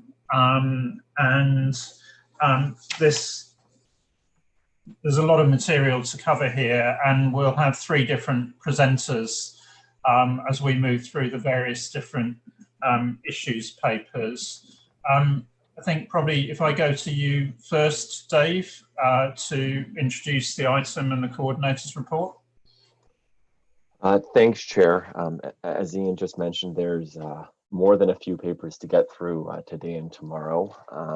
I thought I'd start by giving a quick overview of how the process went this quarter. As Ian also indicated, there's 3 people presenting today, so 3 people working on the papers. We use the task force. David's helping with significant reviews. We have Ross and other staff coming in as well. So there's a lot of people helping out with this project. So I wanted to walk through how this quarter went, some of the things that went well, some of the things that we struggled with, just so the board has a little background going into our discussions today. So when I look back to our June meeting, we described that as a foundational discussion where the IPSASB really set the foundations for this project. And the big decision that came out of that was the approval of what we call the hierarchy. And this is where the board agreed with the idea of having models up top, then bases, then techniques. And this really helped us for Q3, where I really think of this as building the structure for this quarter. And where I really felt like we built the structure was near the end of the quarter, where we started drafting exposure draft 76 and 77. And this was enlightening to me because last quarter and in the early parts of this quarter, we were still dealing with conceptual issues, but really pulling them together in the EDs really showed us how some items work really well together, where we needed more work. But I don't think we would have seen that if we didn't really start pulling the EDs together. So I think it was good that the board pushed to have early versions of the ED for this meeting. I will say, having drafted the EDs, I thought in Q2, John and I were very tight on all the conceptual thinking on how we were getting there. And I think, again, we're conceptually tight on, and we're consistent between both projects, the measurement ED and the conceptual framework. Having gone through the documents in more detail, I can see that we're not as, I'll use the word crisp. So John and I have had several meetings. We met all quarter, and conceptually we're all aligned all the way through. But when I read the documents at this point, I don't think we're necessarily crisp on our wording at the end. We know where we started and where we want to get to, but this is something that we'll work to in Q4. And I think that was somewhat the plan all the way through. We wanted to get through the conceptual issues in Q2 and Q3 so that we can really work on strengthening and crispening the exposure drafts in Q4. The way we used the task force this quarter was consistent with how we used them in the last quarter. But what you may or may not have noticed is there are fewer task force recommendations this time. And that's not that we took fewer issues to the task force, it's that the papers changed based on task force input. And I guess I have a good example. I'll talk to it when we get to the service capacity, service potential paper later, either today or tomorrow. But we ended up in the same spot. We just got there in a different way. And I was hesitant to put task force recommendation on papers unless the task force saw a very late version of the paper. And in this case, we only had 2 task force meetings because we're in August and it was difficult to get task force time. So they didn't see issues multiple times. So what we did was we took the task force input and incorporated into the paper. But because they hadn't seen a late version of the paper, we didn't put task force recommendations on all the papers. With regards to what I'll call the presentations today, John, Eileen, and I agreed that we would try to keep everything short, except to the extent where we thought we could provide more background that is outside the papers. So if there's thinking from the task force that isn't included in the papers, because we're trying to be concise and really lead you in the papers or show you how we're thinking of the papers, we'll provide more information as we're going through and introducing the issues. So I wanted to start off with the coordinator's report. And the slide that you're looking at right now is really the world that the team was living in for Q3. And we developed an early version of this diagram in early August, and it really helps staff identify, I'd say not just the conceptual issues that we had to deal with in the instructions that the IPSASB gave in Q2, but also items that we were missing. So we might have had some instructions or conceptual issues we knew we had to deal with, but in looking at this diagram, we could see that maybe we had missed developing papers for market approach, for example, because it wasn't clearly laid out until we set up this diagram. The difference in how we'll present this quarter compared to last quarter is last quarter we started at the top. So we started with our models and worked our way down through bases and techniques. This time, because we started at the top and made lots of decisions in June, we'll be starting at the bottom. We'll start with measurement techniques and then move to basis. And we don't have to talk about models this time, but we're doing a bottom-up approach. As I mentioned at the beginning of my talk a couple minutes ago, what we're really aiming for in this meeting is to lock down as many of the conceptual decisions as possible.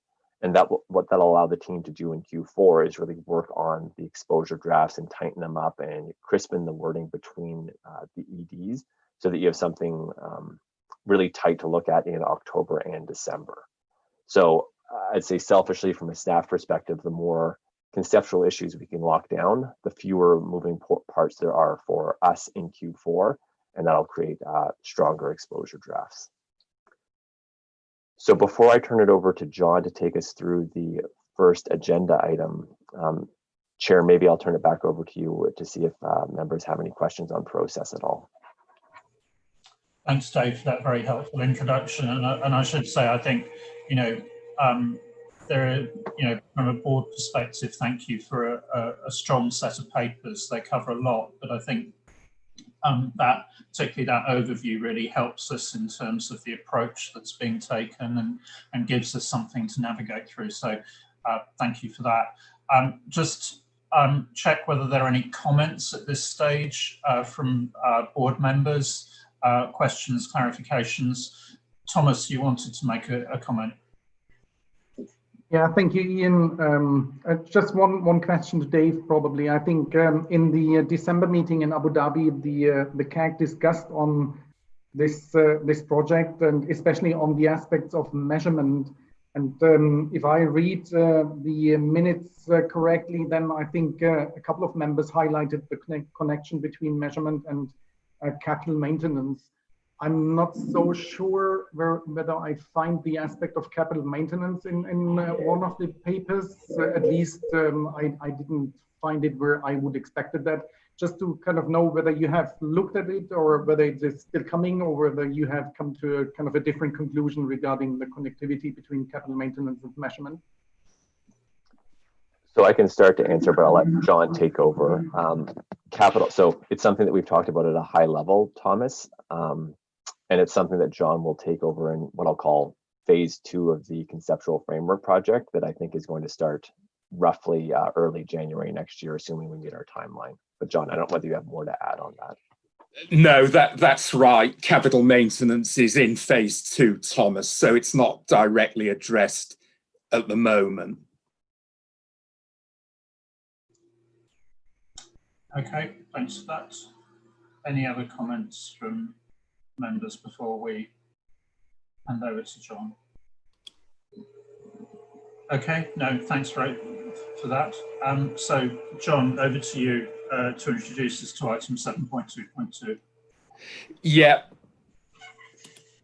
Previously, we haven't specified whether the measurement hierarchy, that is the three-level hierarchy of model, basis, technique, whether that applies to measurement at both initial recognition and subsequently, or only subsequently. Now, following the June meeting, staff and the board member sponsor and the chair of the measurement task force have discussed this, and the view we've come to is that it applies to measurement subsequent to recognition. And the reason for that is because regardless of the measurement model, measurement at recognition is likely to be common to both models. So the recommendation is that we clarify very simply that the hierarchy applies to measurements subsequent to initial recognition. Sorry, John, you're cutting out, but I think we got the message. Well, it's over really to the board through you, Chair, to consider whether that recommendation is appropriate and should be acted on. Okay, thank you. Camira. Thanks. I have a clarification question here. What happens when in the document you present the arguments like, well, normally in the initial recognition, we use the transaction price, but you also mentioned 3 cases in which the transaction price is not known or something happens. I would like to know if in those situations, the preparer should use the hierarchy or not? Well, my view is that you wouldn't use the hierarchy because you'd be adopting the same approaches regardless of your intention for the model on subsequent measurement. So, for example, if the transaction price is unknown, then you need to use some sort of surrogate, such as deemed cost, regardless of your intention for the model you're going to be on subsequently. Thanks, John. Yeah, and I think it's fair to say that there are 1 or 2 places where this hasn't been picked up entirely consistently through the papers because it actually came through quite late in the process, or became clear quite late in the process, that essentially initial recognition would be the same on whichever model you used, whichever model you were going to use subsequently. Okay, so taking the comments in which hands have been raised, so Patricia, and then Lynn. Thank you. I have some issues about this recommendation. The first is transaction price for me is a technique to measure the historical cost. Is this less complex, but the first step is verify the price of transaction. And for the other hand, for example, fair value, I can use the cut price. And then it's the less complex technique to measure the fair value, for example. And then in relation to IFRS, the transaction price is specific for historical cost, not current value. And I couldn't identify the motivation, the reason why to not align with IFRS.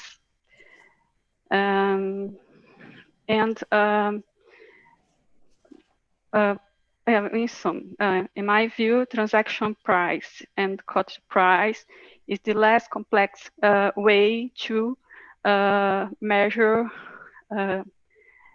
respectively historical cost and current value. It's my view, and according to the literature IPSASB. and second point is only in relation to the correct value, I can use different techniques at the recognition and subsequent to recognition. The example is in the IFRS 13 in relation to fair value at recognition and subsequent to recognition. For example, at recognition, I can use quoted price and subsequent recognition techniques, for example, related to income approved. And consequently, I think the decision about the what technique I have to use at recognition and subsequent to recognition are different decisions, because this, I think, it's not I disagree with the recommendation because it's not aligned with the IFRS, sorry, our IFRS, and because it's I can have because transaction price is specific to historic cost, and the cut price is specific to it's using the fair value. I think it's there are it's not aligned with the concept or definition of the base. It's my view. Thank you. Thanks. I think what I'm going to do is take comments before we come back on this, but I would just like to pick up your point, Patricia, about IFRS, because I think this is entirely in a line with IFRS. The point is that IFRS doesn't actually pick this up clearly, and that's the problem. And actually what we're doing here, which I think is why it's difficult, why we need to have the discussion, is actually we are taking the thinking forwards and trying to be clearer for constituents about initial recognition and then measurement on initial recognition and subsequent measurement. But in having that debate, there was no suggestion at all that this is not in line with the IFRS. It's just that IFRS is not clear about this. Anyway, I'll take the comments from around the board table and then go back to staff for to consider each of the points raised. So I've got Lynn next, and then Todd and Scott. Sorry, thanks, Ian. I didn't know if you wanted to give Patricia the opportunity to come back on that, or you just want to take comments on. I wanted to underline that point though, because I think it is fundamental, and I want to give Patricia time to just think whether she wants to challenge me on that assertion. So Patricia, feel free to come back and challenge, but I want to take comments from other members to make sure we've got all the comments on the table, and then we'll go through them.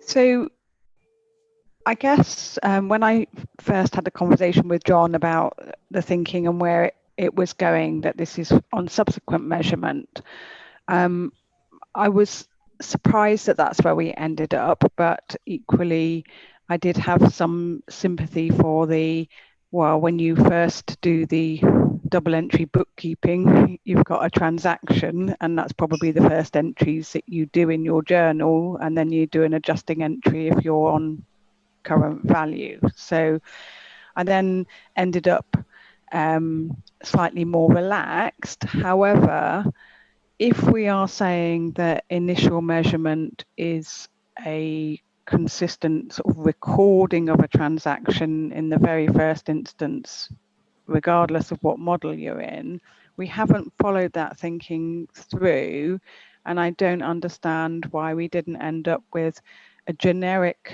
section talking about initial measurement and then talk about subsequent measurement.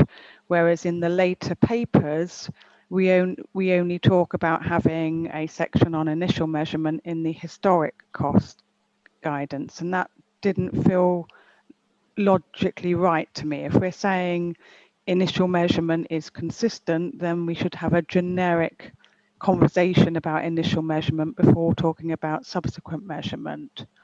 I have to say, having just listened to Patricia, I had some sympathy with what she was saying equally. So I do think it needs more thought, having listened to what Patricia had to say. Thanks, Lynn. And I think your comment that you were making in terms of consistency is what I had in mind, that you know, this came up fairly late in the process, or it came clear late in the process. So there isn't consistency in the papers at the moment, but perhaps we can have the debate about the principle, and then on the understanding that if we accept the principle, then there will be consequences for the material that we have. So then if I can go to Todd, and then Scott, then Lindy, then Ajith. Thanks, Ian. I have some concerns, I think, with the recommendation also. And I suppose if you're thinking about this sort of conceptually, the measurement concepts are equally applicable whether we're talking initial or subsequent measurement. So I'm a little bit confused as to why, you know, this wouldn't be seen as applicable whether you're in initial or subsequent measurement. And I also found in the conceptual framework, I think it was a BC paragraph that concluded in principle that you consider the same sorts of things around measurement, whether it be initial or subsequent measurement. So I am struggling a bit with the recommendation that this is just around subsequent measurement. And I think a bit more thinking is needed. Thanks, Todd. Next to Scott. Yes, I want to support Lynn in her comment. I really don't have a problem talking about subsequent measurement. And I think if you look at the way the standard setters think about it, it's initial measurement and subsequent measurement. We just need to address initial measurement. And to the extent there's overlap, that's fine. But I don't think we can only talk about subsequent measurement, because it begs the question on what initial measurement is. So Thanks, Scott. So Lindy, and then Ajith. Thank you. So I guess on the one hand, I can understand the concern, but just thinking about how it would be addressed in the conceptual framework, I just worry that it might be overcomplicating something, because the standards would then deal with applying the hierarchy on initial and subsequent recognition. And I don't know if maybe the conceptual framework should just talk about the bases at the measurement date, whether it's initial or subsequent. I don't know if it matters in the conceptual framework.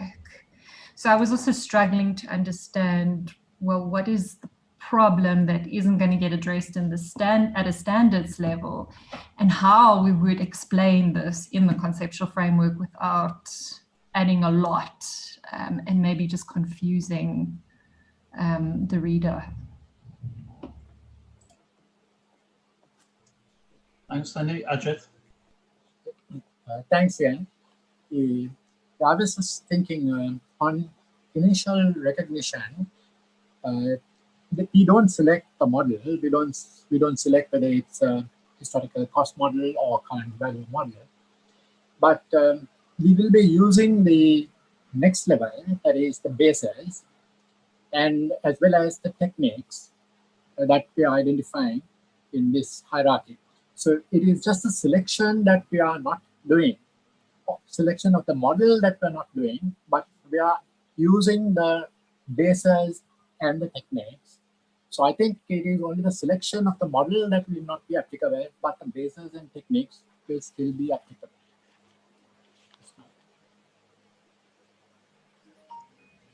Thanks, Ajith.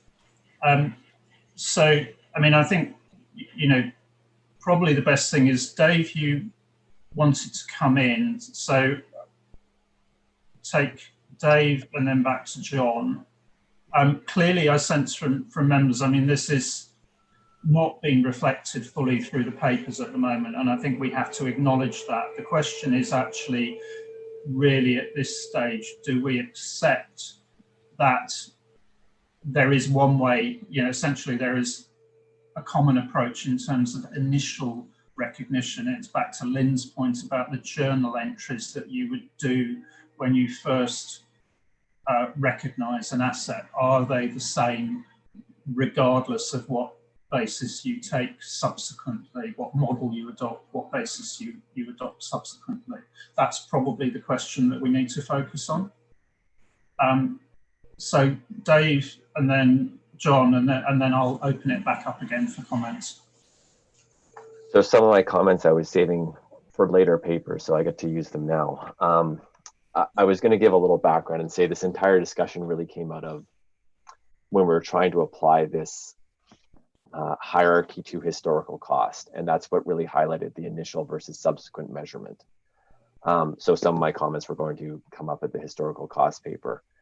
I think this will help Kamira, Lynn, and Scott. Another member indicated what they thought would be helpful is pulling out initial measurement from some of the application guidance or appendices that we developed and pulling it up into core text. And I think this really addresses your point that if we get to the point where we all agree initial measurement is consistent, we can bring it up to the core text and have consistent guidance for initial measurement. And I think that'll help address your points. John, I'll let you deal with the Todd and Lindy points on how to apply this to initial and subsequent measurement. Yeah, thank you. Just to address a couple of Patricia's points, I've not seen transaction price as a technique. I've seen transaction price as an observation, something you observe, and you then form a view as to whether that transaction price meets the qualitative characteristics for initial recognition. And if you take something like a non-exchange transaction, then there is a question mark whether the transaction price meets the qualitative characteristics, especially relevance and faithful representation. And you have to consider using another method, another approach, which may be fair value, it may be current cost. Similarly, if you can't observe a transaction price, either because you've not got the historical data or because there isn't a transaction price, you would have to use a new approach. But I didn't see transaction price itself as a technique. And when we get to the paper on techniques for historical cost, I think we can see that. I won't dwell too much on the deviation from IFRS, except to support what the chairs said. I've looked at Chapter 6 of the ISB framework, and although it's a little complex, I don't think it does distinguish initial and subsequent, initial measurement and measurement subsequent to recognition. I certainly accept that, dependent on the recommendation being accepted, probably in both the framework and the measurement ED, we do need a section on initial recognition. And at standards level, the likelihood is that IPSASB as a standard setter will assess whether there are circumstances where transaction price is inappropriate for initial recognition. And I think we can see an example of that in the financial instruments standard IPSAS 41, where for certain items, the requirement is for recognition at fair value. In terms of whether or not it overcomplicates things, I felt that this was actually helpful to the IPSASB moving forward, this distinction between initial recognition and subsequent measurement. But I acknowledge that there is a point that we maybe should go down a route similar to the ISBs and be silent on the issue. But I do think, obviously, if we do persist with this, then we do need certainly a section of the framework and probably of ED measurement, which actually discusses the issues we've just talked about and makes the point that, well, the point that I would make, that the issue of initial recognition has some commonalities regardless of the model you're going to choose subsequently. Okay, I'll leave it at that. I think I've addressed most of the points which have been made. Thanks, John. So I'll take another round of comments, but I think the question is, do people really have a view that there is any different, you know, regardless of what you do subsequently, that you do anything different when you do your initial journal entry? And that's Lynn's point. And, you know, it's either the initial journal entry, I think, would be either a transaction price, or if, as John says, if, you know, there is a reason why that's not appropriate or it's not available, then you would use another approach, which we've tended to call deemed cost in the past. So the real question is, do we believe that there is something different there? Because if we don't, then the value you initially recognize the transaction at is the same, regardless of what you do subsequently. And I recognize that's, you know, because I've been through the same change process, if you like, but I think that's the question we as a board really need to ask ourselves. Do we honestly believe there is something different? Now, Patricia, you raised a number of very good points, and I think it's right that we should go back to you first, just to get your response and your thoughts, having listened to other members and also to what staff has said. Sorry, I didn't understand. Could you repeat, please? Yeah, so I think the fundamental point here is, do you do anything different on day one when you actually gain control? Yeah, maybe only clarify some points. I think in the IPSASB, it's not clear about the difference between observed information and when I needed to use technique, and the priority is use the observed information.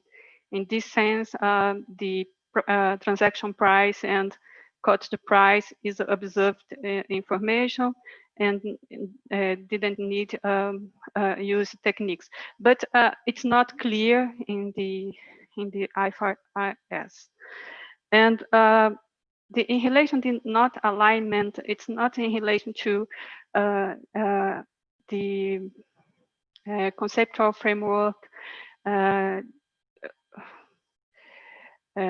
inform specifically about at recognition, subsequent recognition, but the align in relation to definition.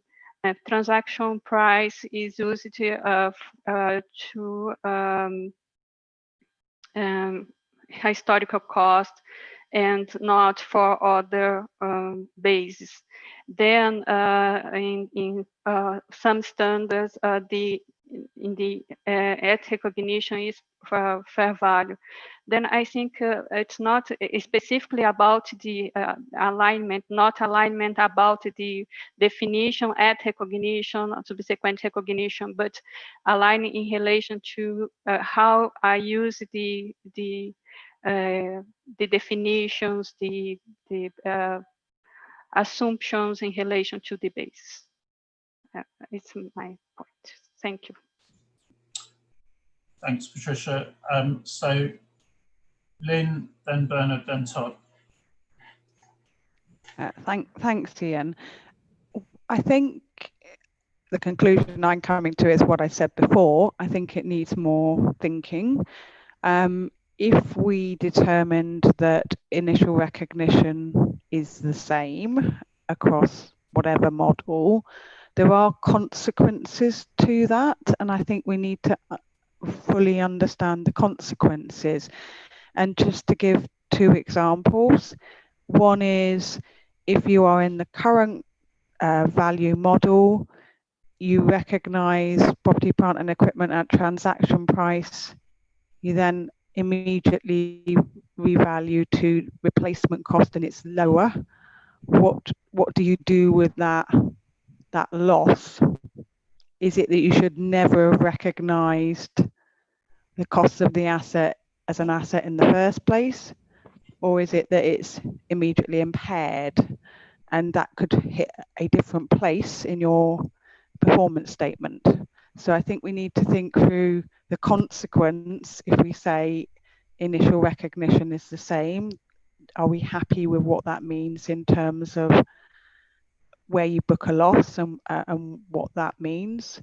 And similarly with financial instruments, particularly things like concessionary loans, where what are we saying there in terms, what are the knock-on in terms of saying you've got to record everything at the same initial sort of transaction price? So to me, it comes back to, I think some more thinking needs to be done. If this is right, what does that mean? Thanks, Lynn. I mean, I think the issue we have here is a project management issue as much as anything, in that certainly I think you can do some more thinking on this, but I don't think that we can hold everything open to do that analysis. Now, to your example, certainly if I pick up my jurisdiction experience, yes, there is an issue if you're on a current value basis, and say you actually spend, 100 million on widening a road, when actually what you add in value is actually 80 million to the value. Actually, you do have an impairment because it's more expensive to add a carriageway to an existing road than it is to build a road from scratch. And actually, you have to book that impairment, and that was what was done in practice in the UK. And similarly, it's more expensive to build an additional wing on a hospital than it is to actually build a new hospital on a greenfield site. But that's the consequence. So yes, there is a consequence of it, and yes, there would be an impairment if there's a difference in value in the way that I referred to. But that's not a reason not to do it, and it's also not a reason. It's a consequence rather than actually going back to the original debate, which is actually, is this the same amount that you need to recognise on day one, not on the balance sheet day? I'll take more comments. Bernard and then Todd.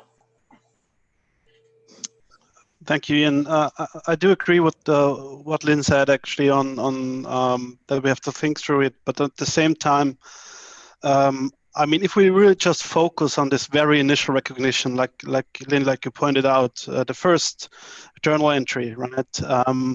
I think I'm having a hard time kind of coming up with something else than the transaction price, except for the circumstances we discussed when we have first-time adoption or a donation or something like that. And we do have methodology there. I think some of the maybe confusion comes from that you might use techniques from a current value environment, even though you are intending to be on historic cost in that particular circumstance. On the second issue, actually, I think it might help our thinking if we really try to use a step-by-step approach, because, I mean, the discussion we just had on the road, I mean, to me, that's a second step to some regard.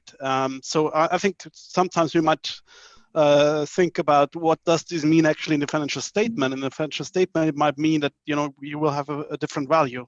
But then we also get this discussion in on actually what are the impairment standards telling us. At the same time, if I have historic costs and I record the transaction price, I would do depreciation depending on my system. I might do it immediately or even in the next month or whatever the system is.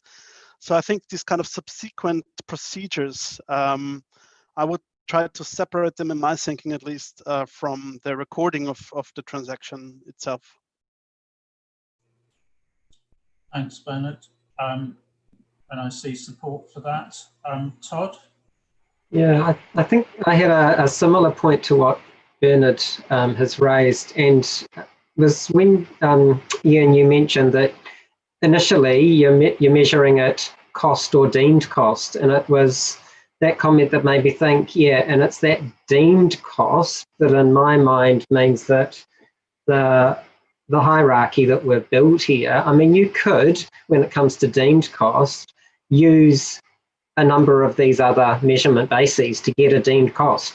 You know, if you are given some sort of infrastructure asset, you're probably going to do some sort of depreciated replacement cost for initial recognition. And, you know, in other cases, you might use a fair value because there is a market out there, even though you've been given something. So from a public sector perspective, all of these bases that sit in our framework, I think we could draw on for initial measurement as well as subsequent measurement. So that's why in terms of the recommendation, I was struggling with why what we're saying here couldn't be applicable in either initial or subsequent measurement, which is why I think I was reacting to the recommendation that it's only about subsequent. I think it can be about both, given the different circumstances that you could find yourself in at initial recognition. So yeah, similar point to Bernard's.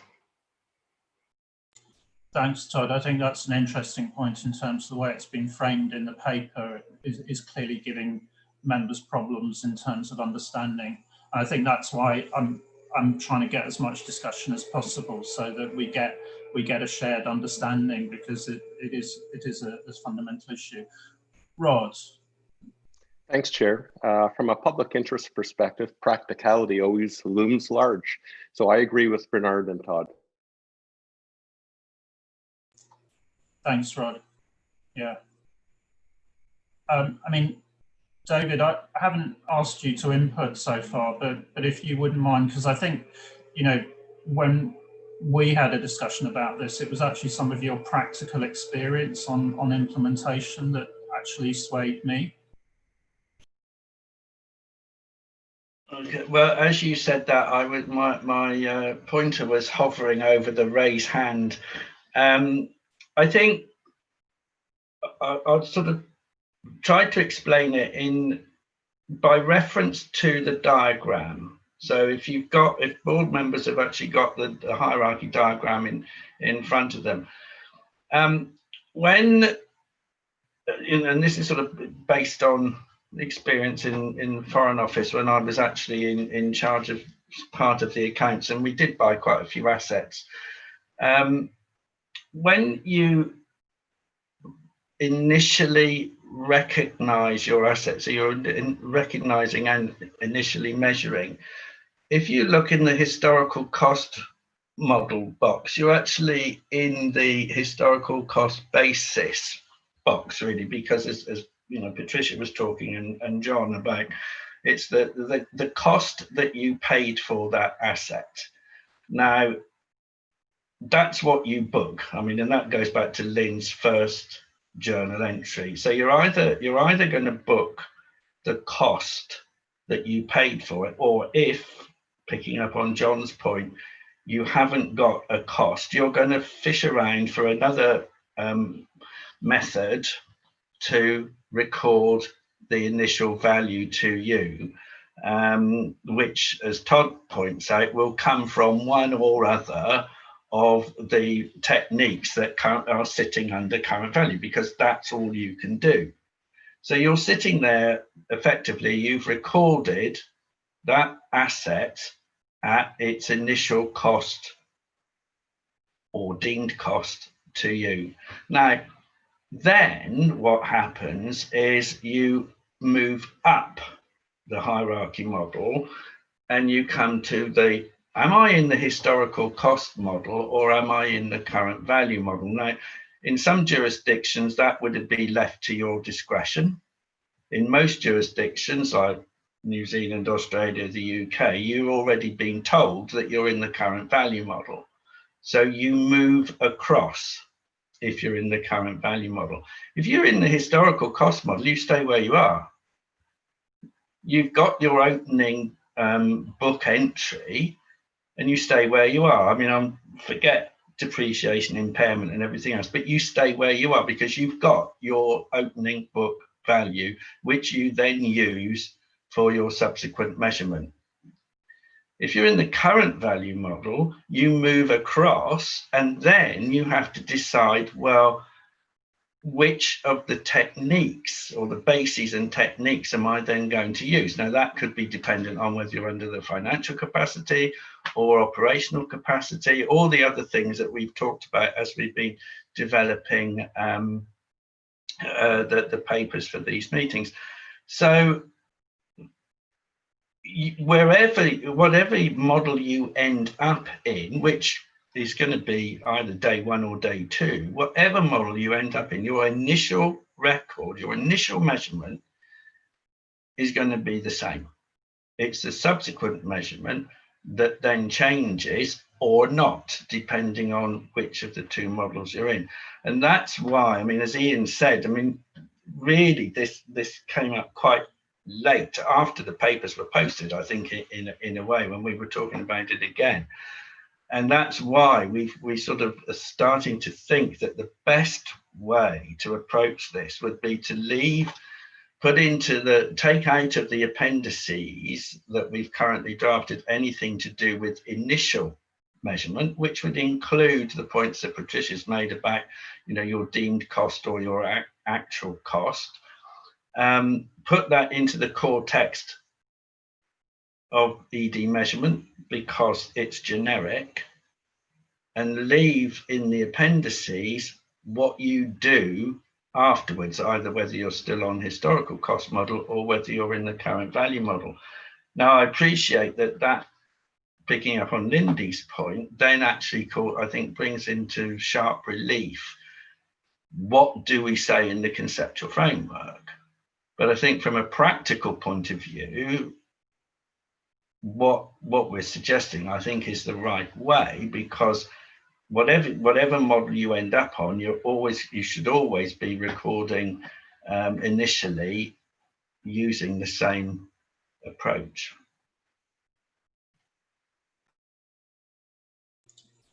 Thanks, David. So I'll just take some more comments, because I mean, the reason why when I look through some of the draft papers, I asked for this to be dealt with up front is precisely for the reason that it actually is a fundamental issue, and I wanted to get the board, you know, to have a debate about this, and to focus on that what do we do on day one. Mike. Thanks, Chair. So having listened to David and I'm agreeing with Todd and Bernard, why are we being asked to make this decision in the first place, David? I mean, I think we're all agreeing that on day one, you've got a transaction, you've got to record it in some sort of way and take a loss or gain at that point in time. So it seems to me as though that we simply need to be able to explain in a conceptual way, this is what you do on day one. And depending on what model you go on, you may or may not have a different approach post that date. So I'm just questioning why are you asking us to make this decision in the first place, in terms of the use of the hierarchy? Because it has consequences. I mean, Mike, I think actually it's back to the consequences that actually, if we agree that it's the same on day one, then, you know, back to Rod's point, you know, what we're trying to do is give useful practical guidance. And arguably the standard setters actually haven't been clear on this point before, that actually on day one, it is the same. Okay, there are some nuances which goes back to Patricia's point about some of the nature of some of the transactions, but fundamentally it's the same, whatever you're going to do subsequently. And that then has a consequence in terms of the structure and the presentation of the guidance. So that was why it seemed really important that we actually focused on this. And you know, back to the point, it was the first time I kind of knew it, but actually it's the first time that I'd really focused on it personally. And I probed and challenged in the way that the board's doing at the moment, before I kind of got there. So that's why it Okay. seems fundamental. So in that case, and based on what you just said, then I would tend to not agree with the recommendation, because we're going to apply the hierarchy at initial recognition and post-initial recognition. Don't think that's what David said. I think David said you would do the same on day one, and then you diverge after that. Yeah, yeah.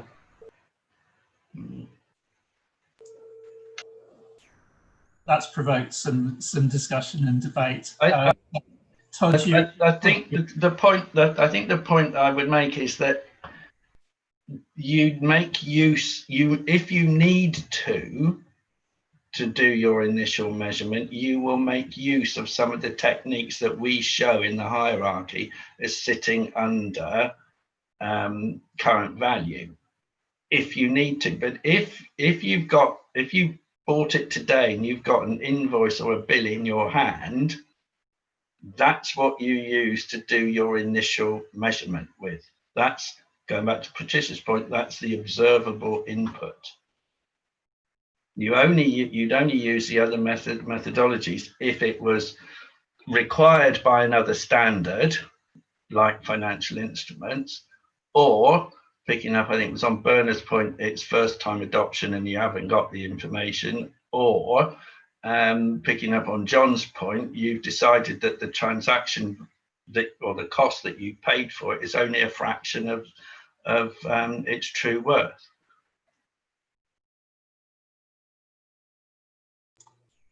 Thanks, David.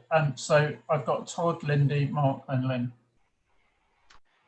Just one thing that I have been reflecting on through this discussion, and it's that when you actually dive into the marked up documents themselves, it looks to me like this framework has been suggested for inclusion in the conceptual framework. And I think part of my concerns, I am reacting to it from a conceptual perspective. I think we don't want this framework in the conceptual framework, because conceptually, as sort of we've talked about, when it comes to deemed cost, you could pick up any of these sorts of measurement bases in terms of coming up with a deemed cost. So I think at a conceptual level, we need to think about this perhaps a little bit differently to at the ED measurement standards level, because we need to keep the conceptual framework very much conceptual. I think at the ED measurement standards level, we can draw out the distinction between initial measurement versus subsequent measurement. We can talk about how initial measurement, can be at the transaction price, or if it's donated or non-exchange or whatever, drawing on some of the other bases to actually establish that transaction price, or that deemed cost, if you like. But I think, in my mind, perhaps this conversation has started to blur between conceptual framework and ED measurement. And as I say, I think we need to be very careful when it comes to conceptual framework, because I think conceptually it might be a bit different to the way we articulate it through the ED measurement standard. Thanks, Todd. I mean, I think if we can keep handling in the guidance separate from just the debate that we're having on the concept at the moment, because I think we have options.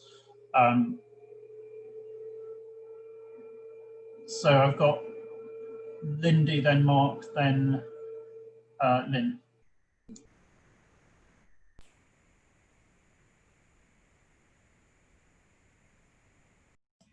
Sorry. And I guess it's similar to what Todd said. I think it's just trying to understand what do we put in the one and what do we put in the other. And I guess what John said earlier is, do we need then just a very broad or high level discussion in the conceptual framework around initial, is it recognition, initial measurement and around the transaction price and very high level, and then further detail in the measurement? Because I guess it could be useful just to explain, because that's where we do differ from the IASB, is that on initial recognition, we do have a public sector specific difference there or problem there because of the transaction price and whether we can observe it or not. And maybe that we can put as a very high level, but I don't know how I'm still struggling to understand how you would either link or not link it to the hierarchy. So I can understand like that conceptual discussion and the conceptual framework.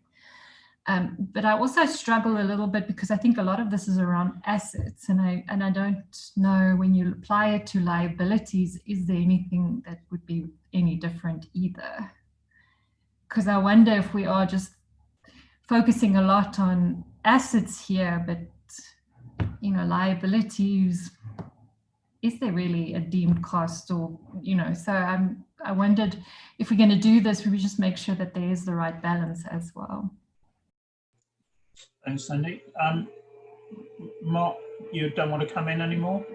Am I right? I'd like to come in. Is my hand's not raised anymore? Oh, for some reason it was down, but no. Okay, I didn't do anything, but okay, no.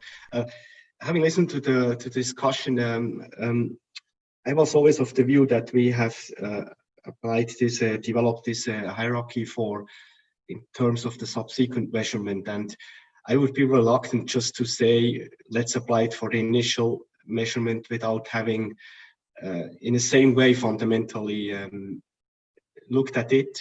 And I think it would require deeper discussions. And what I also still struggle a little bit when thinking of applying this hierarchy to the initial measurement is, I was always of the view that at the time you make the transaction, you have a transaction price, you would be in a current environment because the transaction is at present. And if you, of course, and if you don't have a transaction or it's not a reliable estimate, or then you would then use deemed cost. But even if you then would apply technique, it would still be for the reason to estimate this current transaction price. So can anyone tell me or give me an example when the historical cost model would be relevant in an initial transaction? Because maybe I have too much the view from the financial instruments project, but I struggle to apply the historical cost model for initial measurement. So if it's not relevant, then we can anyway not apply the same hierarchy to initial as to subsequent. Thanks, Mark. Lynn. So I think from an initial recognition point of view, we have kind of like two problems in the public sector. Sometimes we can't observe a transaction price and we have to do deemed cost. And sometimes the transaction is a non-exchange transaction. So we haven't got a commercial transaction, and it's those 2 points that on initial recognition could cause us difficulty. And I think we ought to perhaps think about it. What are the particular public sector things at initial recognition that cause difficulty? And those were the two that came to my mind. I guess I was a bit challenging of what David said around you're then binary either in historic cost model or current value model. Yes, I agree you are then either in one of those two. However, whichever one of those you are in, you quite often in subsequent measurement end up using bases from the other one for whatever reason. So sometimes if you're in current value model, you might use historic cost as a proxy for current value. So you use a technique based on historic cost. So I do struggle a bit about that sort of binary where you are in next. And then I had a similar point to Lindy, which is we often think of this model and look at this model with acquisition of PPE in our heads.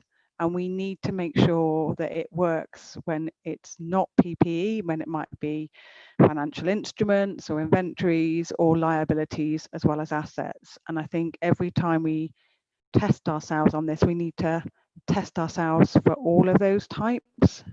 and not just limit the discussion to PPE, which often is where we go in it.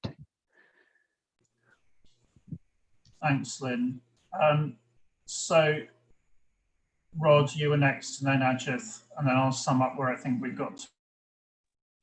Thanks, Chair. I do feel that this has, as I mentioned earlier, significant public interest considerations from the point of view of practicality, ease of use, understandability, and it goes to the whole issue of the extent to which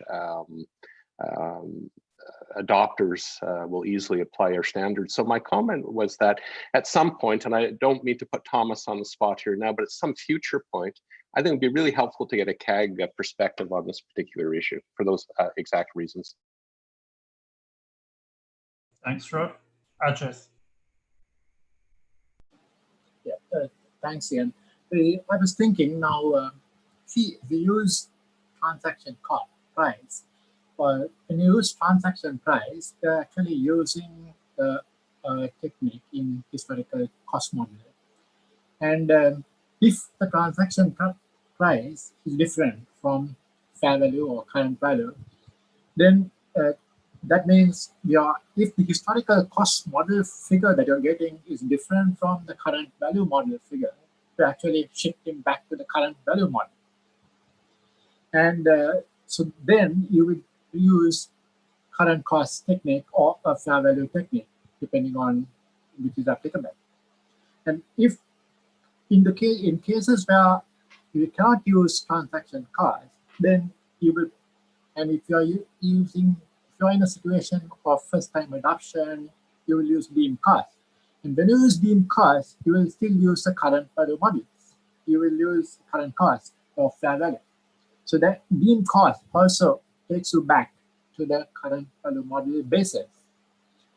Then, so also in any other situation where the transaction cost is different from the current value model, then we will still shift on to the current value model. So we're actually comparing what you get from the historical cost model and the current value model, and determining the price that you recognize based on that analysis. So actually we are using the bases and techniques that are in this hierarchy, even in the case of initial recognition. That's what I thought of. Thank you. Thanks, Ajith. So, I mean, in terms of a way forward on this, I think, we've surfaced a lot of challenges, which is why we're doing the project. Probably going back to Rod's point at the first instance, this is a public interest issue, and the challenge really in why we did the project is actually because the guidance is not clear at the moment, and it's not clearly related to reality and what actually people do, and the way in which we as accountants ask for information from valuers and so on. So we need to root this very much in the practical, certainly in terms of the ED measurement. There is a separate question about how do we treat this in the conceptual framework. But again, if we diverge, we probably need to be clear about why we're diverging in the framework from in the exposure draft, because we'll confuse. We got comments back on the, the consultation paper and the illustrative exposure draft that said, actually, we don't know the answer to this because we don't know where you're going with the framework. So I think we need to consider very carefully if we do anything different in the framework, in the revisions to the framework, from in ED measurement. And that's really why we're having the discussion at the moment. Listening to the discussion, I don't really think I've heard anybody say that they would do anything differently on day one. The question is, what do you do on day one? And that's where there are a variety of techniques that you might use if you don't use the actual invoice price. And Lynn very explained very well the circumstances that actually mean this is potentially quite a big issue, both in bodies that are already on accrual and those that actually are moving on to the accrual basis. And that's where we really need to give practical guidance over how you provide something that's representationally faithful. So the question really is, how do we move forward on this? And to an extent, some of this is actually, we need to see it written before you can actually really say, well, actually, in practice, do I think this is going to work? Does this really work? And is this ultimately going to help constituents? I think it was interesting, the exhortation in terms of, from Lindy and Lynn, which is, don't just think about P&E, think about liabilities. How's this going to work for liabilities? I think Mark also raised very properly the financial instruments perspective, not just the P&E perspective. So there's a number of different perspectives that we need to test this on. Now, we are going, we've used the phrase building on the shoulders of the ISB in this. I think we are building on the shoulders of the ISB and examining the issues that present in the public sector. In terms of the way forward, I think it helps to have something concrete that we can kick at. And so it seems to me that probably what we should do is have a provisional way forward on the ED. Probably at this stage, we should do it, we should go forward in the ED and maybe keep the options open as far as the conceptual framework is concerned at the moment, so that this is just a conditional way forward, because I think we've got to see if we go down the route of pulling guidance on initial recognition into the main standard and looking at subsequent measurements, what does that look like? Does that work across the range of cases? But I think we have to see the guidance before we can really test it in that way. So the proposition would be that I think recognizing that not everybody is in exactly the same place, and I think there's a variety of places at the moment, but I think it will help us to see something that in the version of the ED that comes back, that we see what it would look like if you treat initial recognition as common on day one, and you put that in the main text, and then you use the hierarchy as we have it for subsequent measurement. And that is conditional at the moment because we recognise that members are in a variety of places. So we would need to see that come back to us in October. Now, in terms of the drafting for the conceptual framework, I think, and this does, I recognise, raise more work for John, I think we probably have to see, if you go that route in the ED, what are the alternatives then? And this might mean writing two, or giving us two alternatives on, placement of material and approach in the framework to look at alongside in October. But I think the focus probably should be on ED measurements at this stage from a practical point of view, and then we can see how we want to present if we're happy with the idea, and then if we're happy with the idea, it comes into the framework. But we do need to move forward, and there are a lot of moving parts here, but I think we have to take this, if we can take this as a conditional way forward, and then come back to that when we've seen it, what it does in terms of the draft ED. And I recognise there are risks in that. But from a sort of finding a way forward and giving us a peg in the ground to work with, that would be my proposal. And staff need to then collate that list of issues that members have raised in terms of actually helping us kick the tires when we come back in October. Ross, before I go to the board, recognise that's giving staff some more work, but do you see that as workable?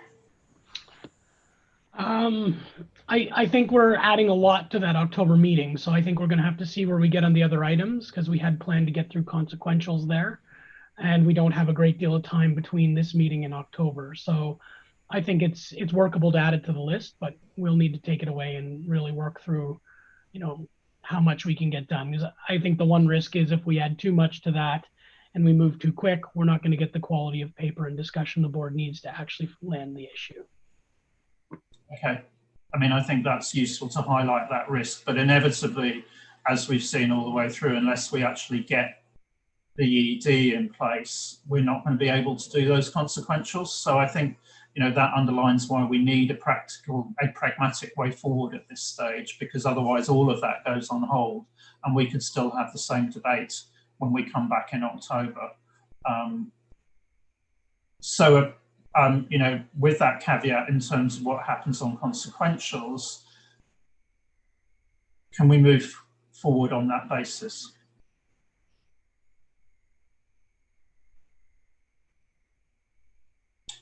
Okay, so I'm getting thumbs up from members on that. But that is conditional on seeing that drafting and seeing how it actually looks in practice. Okay, so thanks for that. I think we probably should do one more issue before we finish today. And I think then that moves us into the measurement basis, fulfillment value versus cost of fulfillment.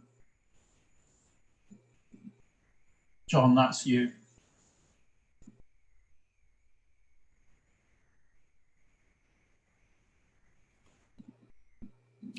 Yeah, the issue was whether whether the framework should use fulfillment value as a measurement basis, or whether we should retain the cost of fulfillment, which is the measurement basis in the current framework, or some other approach. And the issue here, the major issue here, is the fact that the fulfillment value, as it's defined by the ISB, not as it was defined in ED measurement, but fulfillment value as defined by the ISB includes a risk premium. Cost of fulfillment in the current framework is silent on whether or not there is a risk premium. The amount that an entity would require in order to reflect uncertainty about cash flows. The view put forward in the paper is that the issue of a risk premium is best addressed at standards level, and that the framework should therefore be silent, continue to be silent on a risk premium. Therefore, adopting the term and definition fulfillment value is inappropriate. However, the terms cost of fulfillment and fulfillment value are similar. Therefore, the recommendation is that from the measurement task force, as well as staff and board sponsor, is that cost of fulfillment should be renamed cost of settlement, and the definition in the current framework should be retained, and that there will need to be minor amendments reflecting the use of the term settling rather than fulfilling. Okay, so the question is, does the IPSASB disagree with the recommendation? I hope that's fairly clear. Thanks, John. So I think there's two recommendations there. The first is, do we disagree with the recommendation that we retain the concept that's currently called cost of fulfillment rather than moving to fulfillment value? So if we take that first, does anybody disagree with that recommendation?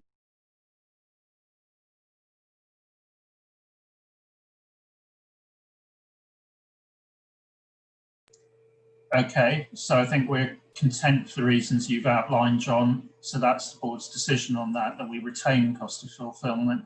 Now, the second question is, because of the similarity to fulfillment value, should we move to calling it cost of settlement?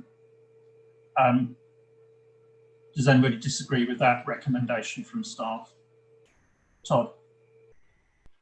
I did have a bit of a concern with changing it, and I think the concern's more borne out by we're just changing the title, but conceptually we are happy that it should be the cost of fulfillment, and that's been sitting in the framework for the last 5 or 6 years, and we continue to believe that that is appropriate. The term cost of fulfillment isn't the same as fulfillment value. So, you know, the fact that they've both got fulfillment, yes, but one's talking about value, one's talking about cost. So I'm perhaps not seeing the issue with the similarity to the same extent. So in my mind, it raises questions, why have you changed this framework when in reality we haven't really? It's just a change in terminology. So I had a little bit of a reservation about changing the term, but certainly wouldn't die in a ditch over keeping it if the rest of the board thinks we should move to cost of settlement. But I did just have a bit of a reservation because we're basically saying we're happy with our current conceptual framework. Thanks, Todd. Anybody else disagree? Mike?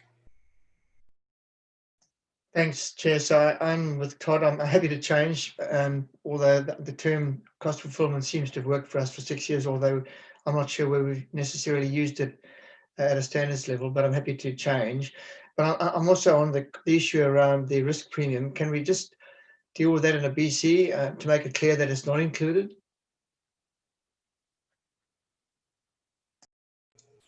Thanks, Mike. Any other comments before I go back to John?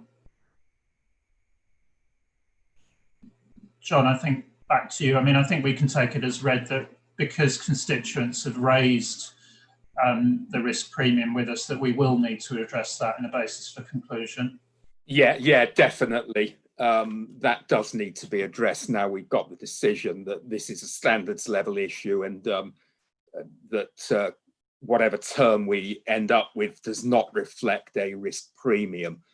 The issue of cost of settlement rather than cost of fulfillment is, you know, purely a linguistic one. That the view, and, you know, others who are non-native English speakers may have a view here, which would be very helpful, that the two terms are quite similar, and we felt that there might be confusion, despite the fact that we're not actually changing in any substantive way the definition currently in the conceptual framework. So I think it was purely down to that. I certainly acknowledge that the opposite view is the one put forward by Todd, which suggests that we're changing something where in fact we're not. So I could only sort of ask for a little bit of further guidance on that without, you know, protracting this, given that we're at 2 minutes before deadline. Adrienne, and then I think that John's challenge is actually, you know, one of the reasons for making it would be that it's actually clearer what it's about. And the question is really, does it make a difference, particularly translation-wise? Does it help or hinder? Adrienne? So over my career, I changed my views. I'm saying this in support of Todd in response to John's concern. I switched from thinking we have to be meticulous on having separate words for everything that's slightly different, to seeing value in reaching our stakeholders, and the idea that various phrases with fulfillment in them mean something to all our stakeholders. I would be loath to bring in something which is a tiny bit more specific and then try and explain it. I see value to sticking with what's familiar to stakeholders, even if it's not completely right. And I liked the reference to this idea of if it's something is with or without a risk premium, just mentioning that in the basis for conclusions. But that's not the same as saying that we have to change the terminology in the conceptual framework. Thank you. Thanks, Adrian. Mike. Just occurred to me, Chair, is there a GFS term that what do they use in GFS, or does it matter? I'm not sure. Do they have a similar term or discussion around fulfillment versus something else? Not as far as I'm aware, and I mean maybe others more knowledgeable come in, because basically the GFS is built around market values. Yeah, I mean, I think it's a very different concept, and GFS doesn't include provisioning and things like that. So I think that's not an area that's actually going to help us. I mean, on this, I'm sort of sensing that, you know, there aren't strong views either way, and you know, maybe the point that Todd was making comes into play, which is actually, if we're not really changing it, you know, if it ain't broke, don't fix it, and that maybe it's easier to actually, you know, live with what we've got. Todd. Yeah, no, just reflecting on the conversation, I am keen to understand how fulfillment value translates into some of the other languages that it will be translated into versus cost of fulfillment, because if the translation of those two comes out the same in other languages, then I think that would be enough for me perhaps to agree with the recommendation. But otherwise, you know, the comments that I made earlier, I think if it's not broke in our framework, why are we trying to change it, would stay, unless there was something like that would be a good reason for us to go out to our constituents and say, we've changed this because of translation difficulties. Thanks, Todd. Lindy? Thank you. So I do think the comments that came back was really on the application of it and the risk premium, etc. And I think we can deal with it in the basis for conclusions. I guess when we looked at it here, we thought, well, cost of settlement could give you the idea that it's a negotiated value and kind of then make people think that we've actually changed the substance of the model basis, whatever. So yeah, I agree that if it's okay to keep it that way, but explain how we are going to deal with some of the matters at the standards level, then let's rather leave what we already had in the conceptual framework. Thanks. Okay. Thanks for that, Lindy. So I think where we get to on this is, yes, we accept that we're not moving to fulfillment value, that the risk premium issue we need to discuss in the basis for conclusions, but essentially that's left to standards level, and we need to explain our response in the basis for conclusion to what our constituents have told us on that. I think members have made the case for maintaining the current phrase unless there is a translation, a potential for confusion.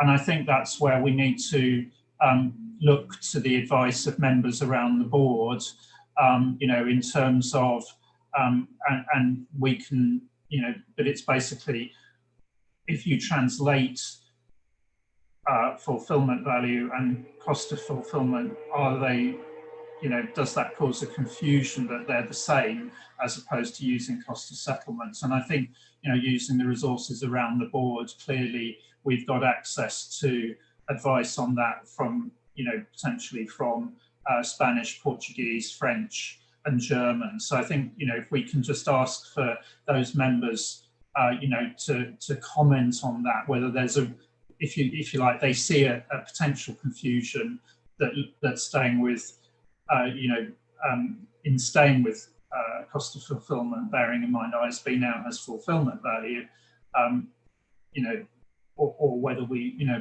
and if there is, then should we make the change to cost of settlement? So I think that's, but I think from the point of view of the board, the provisional decision is we stick with cost of settlement. We explain the differences, fulfilment value and basis for conclusions, but there's that bit of homework for board members, please, before October.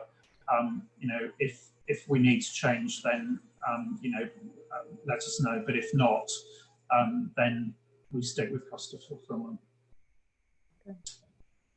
Okay, good, right, well, as comments have been made, we're now, by my reckoning, 5 minutes past the end of the meeting. So thanks very much, everyone.